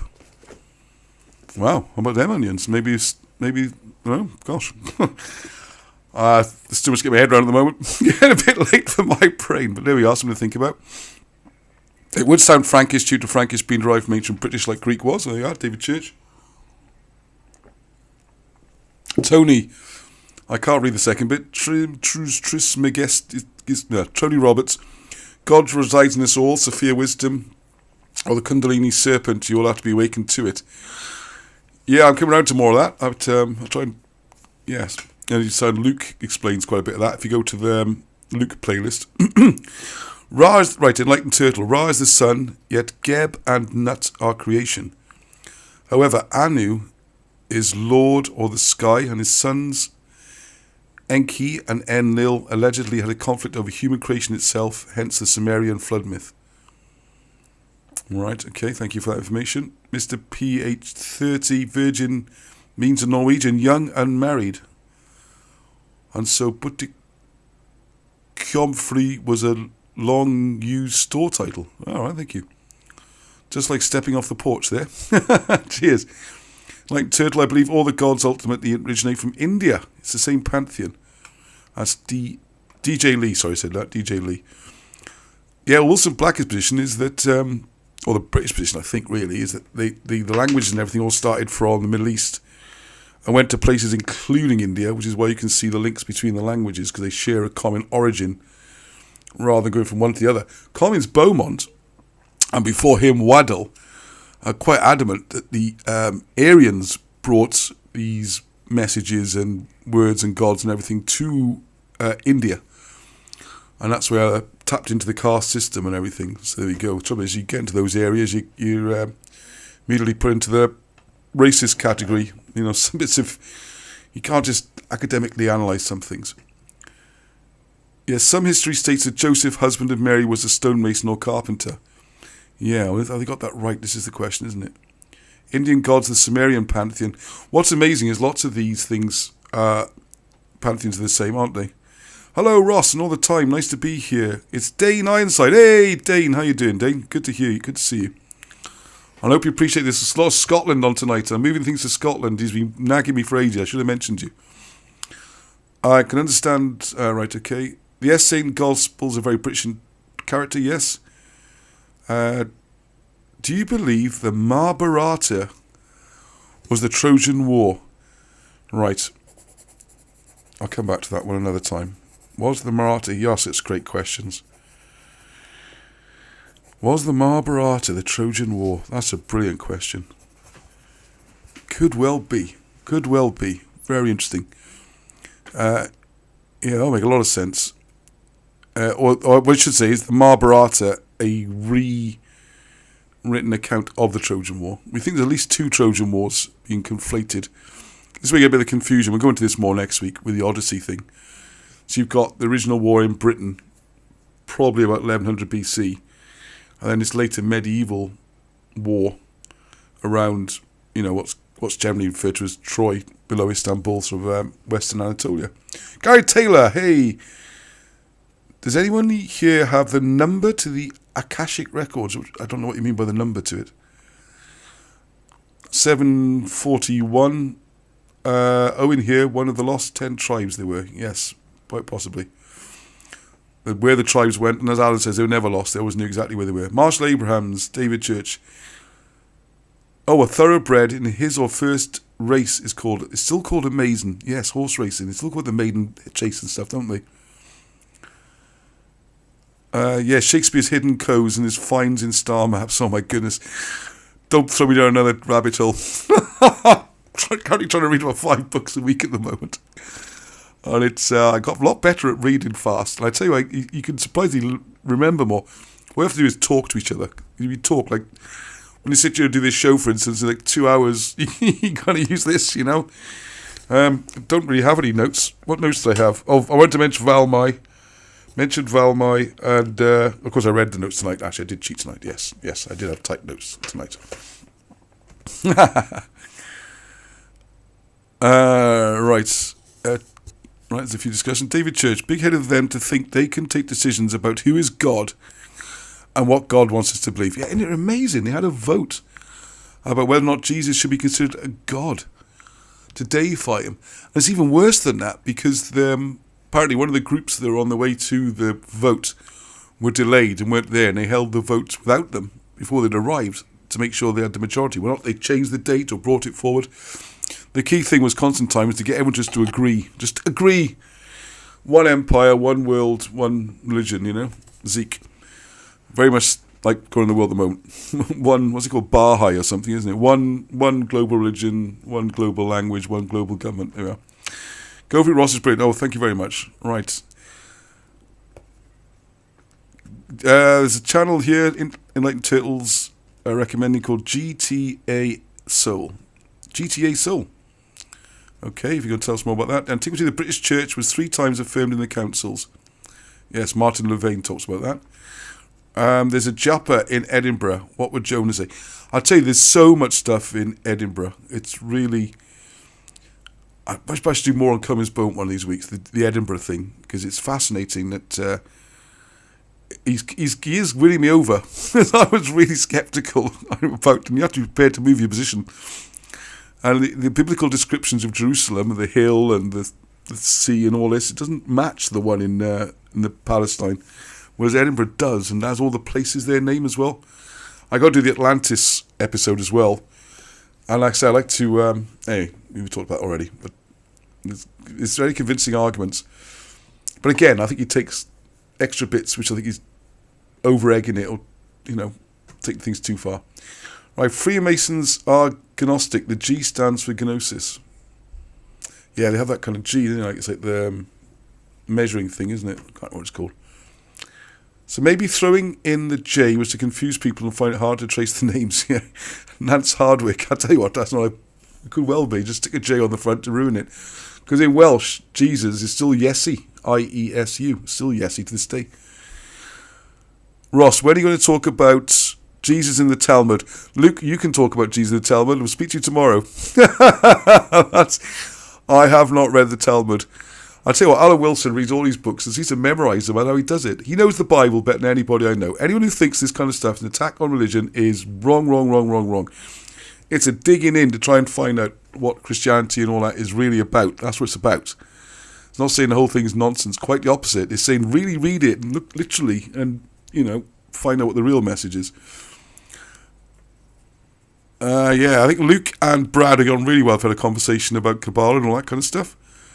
Pendraig, on the 25th of December, the sun rises, is born in line with the 3 kings, Orion's belt, following the Sirius, i.e. Jesus is the sun. Yeah, we've got another book all about that to come as well, Origins of Religions, what it all means. Sounds like you're pretty close already. There's a book recommended by Marshall Abrahams, Robert Temple's book, The Sirius Mystery. I don't know that one. Enlightened Turtle, good hustle here. Marshall, the Dogon is said to be descended from the Argonauts. Right, Luke's always Pendraig, saying yes to Pendraig. Christ is the sun, It is Apollyon of Revelation 9:11, the angel of the bottomless pit. Thank you, Luke. Good to have you on board live. I'm uneducated, but I've been dead, baptized in the light. It says baptized in the light, being you alive, or is that making you dead? I've been baptized, so I'm curious. It's a genuine question. I'm not being sarcastic. Steve P. Roberts. Vedic sacred geometry was a good experience. We tried it a month later. Yeah, where did that? I don't know much about the Vedic. I think Luke might know about that stuff. Abaddon is the same as the Welsh Abred, says Marcel. Right, I think more about that tomorrow night. The bottomless pit is the abyss, and the pharaohs called themselves kings of the abyss, a feminine and hugely important concept opposite to the masculine mountain. Thank you, Marcel. I think those two, I got to get those two together, I think they've gone very well. Isn't he part of the A-team? Thank you, Pedroic. Right, I think it's bedtime for me now, I think. Did Egypt not extend to the Levant? Yes, in theory, but where is the Levant and where is Egypt is the questions. So who would Enki be? Poseidon, Zeus. I thought Thuti, Thoth, Hermes was Enki in such beliefs. That's a huge one. That's a whole evening's discussion, isn't it? Penthraig, Luke, I'm a fan of your work. I'm looking forward to the continuation of the videos on the topic. It's fascinating stuff. So there we go, Luke. We've got to do it tomorrow night. I know I've got to get back to you with the time. Sorry I kept you waiting. Mr. PH30, did Gary Taylor half human? Thank you. Did some of the Roman nobility marry into the Holy Family? And then so not to make the in-laws upset... Or that Fire Eyes Mary angry on my doorstep before the 5th rooster call. Brilliant. And I know many a true word spoken in jest, but the nobility definitely married it to get that holy bloodline, because it gave them legitimacy then for their descendants, their children, if you like, to be the rulers. Because you had to be. That's why I have so many saints in place names in South Wales, Saint Fagans and everywhere, Saint, because the saints were royal. They had to be part of the holy bloodline, so saints were actually descendants from Jesus, is the way they saw it. Not as different to the Catholic model where, for good acts or whatever, you can be, is it beatified is the word, isn't it? Yeah. I keep the missus happy, though. I like that idea. You got my sense of humour. David Mosley. Cor M. Rees, the choir or circle of the diademed crowned ruler. At the time it was Tithfalt. Yes, bang on. Yep, David knows his Wilson and Blackett. We're going to put a video together, David and I, with some great shots of all that area there. Well, particularly St. Peter's Church and everything. Right. Wow, so many comments. Oh dear. Let's keep it friendly. Oh, it is friendly. It's very good. I recommend, if you watch this on playback, read the comment chats. All right, scroll through, whatever you have to do. Ian Briggs, greetings. Never chatted before anywhere live. I reckon the comments tonight have been really good. Marcel is outstanding. Yes, I agree. Tony says, half human, half God is a Nephilim. We get into all that stuff then, isn't it? I'd love to get into origins of... Right. Right, okay. Alright, this is... Right, okay, Gold Pond. Here's another name. Gold Pond, welcome aboard. I think I've read your comments before. Jesus was a teacher of knowledge. He showed the way for people to switch a light on inside, to show people what they already had inside them. Yes, I think that makes much more sense to me. Rather than this, the main message you seem to get in churches is one of fear, isn't it, and damnation, and it's everyone's going to hell if they don't do this, that, and the other. You've got to try and, that's what I try to say in the comments, I'll say friendly, you're going to need this positive, happy, positive energy. Music's good, sing. You don't have to be good at singing. All those people who watch this channel for a while know how lousy my singing can be. But I love singing. And I got, right next to my desk, maybe off camera, I got my guitar. And I'll play a bit of music. And yes, I'm retuning my instruments to the higher frequency. I can't remember the technical details.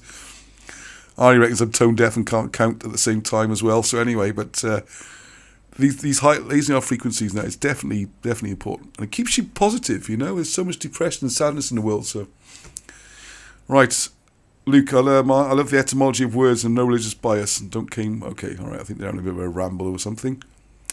Right, Penn's right. Jesus was to depict the start of the age of Pisces. Yes, Moses depicted the age of Aries. Don't forget, we had the bull worshippers, didn't we? So you've got Taurus in there. Yeah, hence the story of the bull being worshipped and Moses having to go to Israelites. Yeah, spot on. That's a big part of the get it right? Oh, God. Some people get offended if you say astrological instead of astronomical. Anyway, the grand procession of the Earth through the different star signs and the eras can be seen in the Bible. That's definitely part of it, true.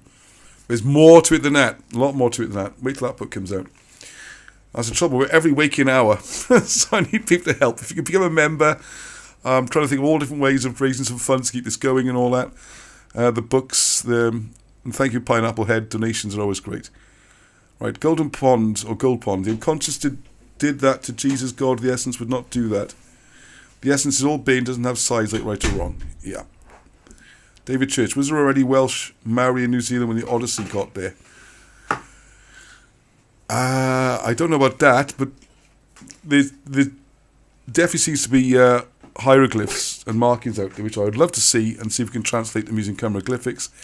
But unfortunately, particularly the Maoris, you have to say this, I know everyone thinks it's all very cuddly and everything, they have gone out of their way to destroy the Waitaha and the other supposedly white inhabitants of New Zealand before the Maoris turned up.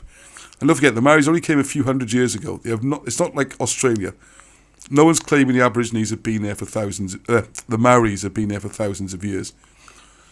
And caves and that with drawings in them actually bulldozed with stones to block them so you can't see them anymore. So it's very, very difficult to find out. And I'd love to know because that ties in the Odyssey as well. Richard says, if you want to start with a book, start with the Holy Kingdom, Adrian Gilbert. Yeah, that's one we don't sell, but I'd agree. Who's right? It's very well written. Adrian Gilbert's a very good writer. He does duck a lot of the really controversial areas we're going into tonight and everything. He steers away from a lot of it, but it gives a really good, well-structured summary of the whole thing. Yeah, it's okay to exchange different opinions. Good to see. Yes, it's good to see. Yeah, Marshall and Luke got different ideas on things and enjoying exchanging their positions. That's what it's all about. Enlightened Turtle. This is an example of a potential divergence from W&B. If one takes Greek copied manuscripts as real history, it's open for debate, of course. Yep, please. I've never seen this as a cult, and I think Alan Wilson would be horrified if no one questioned or took his work further or looked at things like that. You know, it's not a cult. I think people outside say, oh, you know, you have to go word for word. No, it's okay to have discussion, different views. That's how we get somewhere, isn't it? And clarify our arguments, our thoughts. Right, Penzrigh. Oh, a lot from Penzrigh tonight. Oh, Richard, I just got a copy and I'm coming to the end for the first time. Mr. PH30, so I missed something. Hyadal, saying that reed boats could be built very large and transport many tons of food and more people than several ships on one boat. You can go as big as you like on a reed boat, and the bigger you get, the better they are, actually. It's absolutely fantastic. Go on, you're on YouTube now, so you want to watch something, look for, it's called the RA, just R-A, no H in it, like you spell it in Welsh. RA Expeditions. To me, it's just, my hats are off to them. I mean, this is a great example, right, where Hyadal said he reckons they sailed across there in reed boats, and that's how you got a transmission or a diffusion of cultures and races. Originally, he was looking at from South America to the Pacific. And again, he's tracing this idea of, God, dare I say it, even white people moving around and going to Easter Island and all these places. And they could do it using reed boats. And all the experts say, absolutely not, it's impossible because the salt water would destroy the reeds and it would fall apart. Lucky to last 2 weeks. And he's like, all right, I'm going to do it. And he did it. And he showed that because the way the reeds work and seeing the ends and all this kind of stuff, they last for months. And the boats are amazing through storms and all sorts of things. And they still say it's rubbish, even though it works, you know. In theory, it doesn't work. The fact you can show it in practice is totally irrelevant. It doesn't work. We've decided, okay? They call his methods unscientific and academic. Oh, there's one quote. I should save this for next week, the Odyssey. But one thing, I think it's on Wikipedia, if you look up Thor Heyerdahl on there, and he says he realised very early on he was just getting battered by the academic community and getting nowhere, so he just concentrated on writing books for the general public and making films for the general public and going that way to get his message across. And I was thinking, yeah, that's bang on. That's bang on. A good place to start is the interview with Alan Wilson by Theo Chambers. Yes, Justin Black. Back. And if you go to the playlist, when you finish watching this, if I ever come to an end, is there you'll see where Alan Wilson talks, and in there is an interview with Theo. And I'm in touch with Theo. He might even be watching tonight. And there's some great chats with Theo. And he thinks he's got an interview somewhere which isn't on YouTube or anywhere. And he's trying to find it, and he's have to transfer it and digitalise it. And I'm like, please, got an interview with Alan. It's not being broadcast. I'm really, please, Theo, so if you're watching this, please. I'll come to your house. I'll dig through your cupboards and find it, the video. It's an old VHS or something. So, Alan Wilson by Theo Chambers. It's in the Alan Wilson playlist. Go through the Alan Wilson playlist, the best. You hear it from the horse's mouth. Right, okay. Right, okay, I think that's enough for today, I think. Right, would you consider producing a chronology-type video portraying events as you understand to bring the uninitiated up to speed? Thank you for the request there. Ganana Itvara. Is that a silent G? Is it Nana? I like to pronounce all the letters. Itvara. I'm making a note. I'm actually making a note here. Look at that. I've got like notes. Producing a chronology. See, this is whose chronology? A chronology type. Yeah. I mean, I've touched on this with Velikovsky and things. Because then Fomenko, the Russian historians, they're taking massive chunks of history out. Yeah, I need to work on that. You're right. We do need to get some sort of overview. This is the basic framework. But then if you bring in Comins Beaumont, this happens to it. If you bring Wilson and Blackett into it, this happens to it. If you bring Fomenko into it, this comes out of it. And let's see where we are, shall we? Great show. See you tomorrow. Yes, tomorrow morning we're going up to Eglwys Sill Common. More great stones up there. Don't forget, sign the petition. I'm sure we get more than 500 signatures. Come on. Right, okay. Wow, hang on, last couple of comments. If Wilson and Blackett was a cult, I would say I have one foot in it. As the volume of research is immense, alas, some parts of their work is subjective. Yeah, I mean, some of it, you have to fill in some of the gaps, you know. We haven't got everything, have we? Marshall Israel, Lord. Yes, like Luke talks about this, doesn't he? Oh, I've got messages on my phone. Right, okay, I'm going to... The J... hang on. See, this... just as I was going to turn off. Pushkin Castle. Apparently the J was part of the great vowel reset of the 1650 to 1850s. It was to replace the I and the Y. So I'm trying to find out more about that great the vowel reset. If you got more on that, Pushkin Castle, please email me or message me or something. Say ross@cymroglyphics.com. Because I think this is when the English language was born. I know it sounds ridiculous because they must be speaking it for thousands of years before. I think that's when it was all changed to what we have. That's bizarre, isn't it? But I need more research to back that up. Right, J.A. Pinnell. Some of the boats the Egyptians built are made from splittered wood. Is it splintered wood? They carved a boat out of a log, say, and then smash it and put it back together. Oh yeah, splintered wood. The boat would flex better for speed. Wow, that's fascinating. I wonder why they stuck those use some sort of resin. It makes sense, because that's the whole point with the reed boats, you see, is that they get bashed, and it's a bit like the old story of the oak tree and the corn in the wind, isn't it? You know, look at me, I'm big and strong, says the oak tree. And then, look at me, I can bend, says the corn. And when the storm comes through, the oak tree gets smashed down, but all the flexible stuff bounces back up, and it's like that with a reed boat. It's amazing, like half the time you've got a foot of water in there and they're still floating. Right, there's a village in West Yorkshire called Lothendon, and according to Wiki, they were speaking a form of primitive Welsh up to the 9th century. Lothendon, I need to look into that. Thank you there, Gold Pond. The other thing you want to look at in that area is a couple of things. We've got Graham and Tara, and if they're watching tonight, I haven't seen the name come up, they'll probably watch it later in the week. There's a couple of places called Walesby, where I found out a few weeks ago they were still speaking Welsh up until quite recently. Don't know how far back that goes. But if you're new to this, go on Wikipedia or anywhere you like, look up Elmet, E-L-M-E-T, Elmet. and you'll see there is even mainstream confirmation that a part of England, the Midlands, sort of, well, North Derbyshire, or Derbyshire, South, and a big chunk of Yorkshire was still British rather than Anglo-Saxon.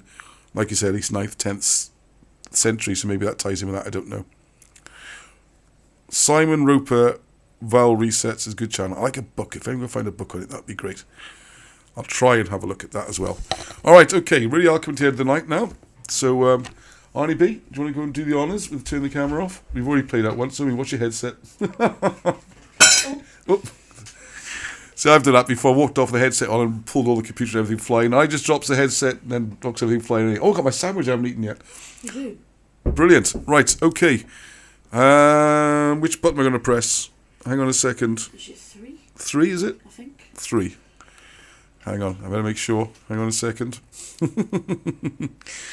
I will, hang on a second. Right, no star, everyone. Good night to everyone. Don't forget to hit the like button. Yeah, likes and share, please. Let other people know about it. Pass on the knowledge.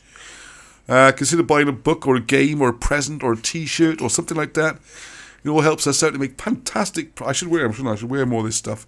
Yeah, it's your merch. It's my merch. I should wear my own merch, shouldn't I? Thanks, Arn. Merch.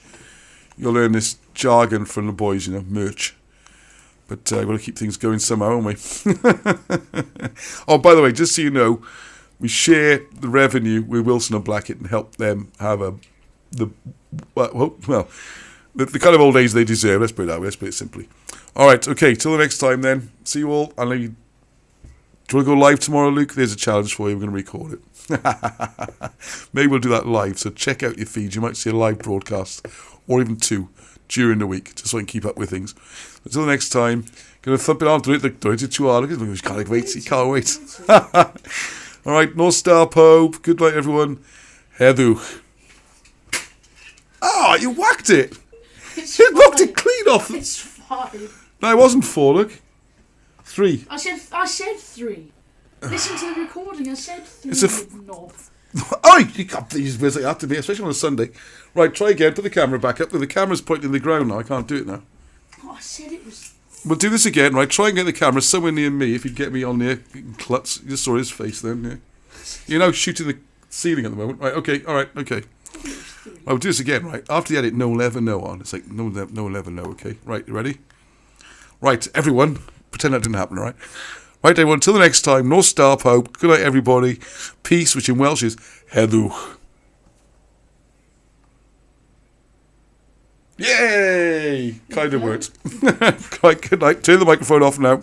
I'll give everyone a couple of minutes to say good night to each other in the comments, and I'll shut it down because it's already well up. My goodness, it's almost 10, 2.5 hours. My goodness, no wonder I'm losing my voice.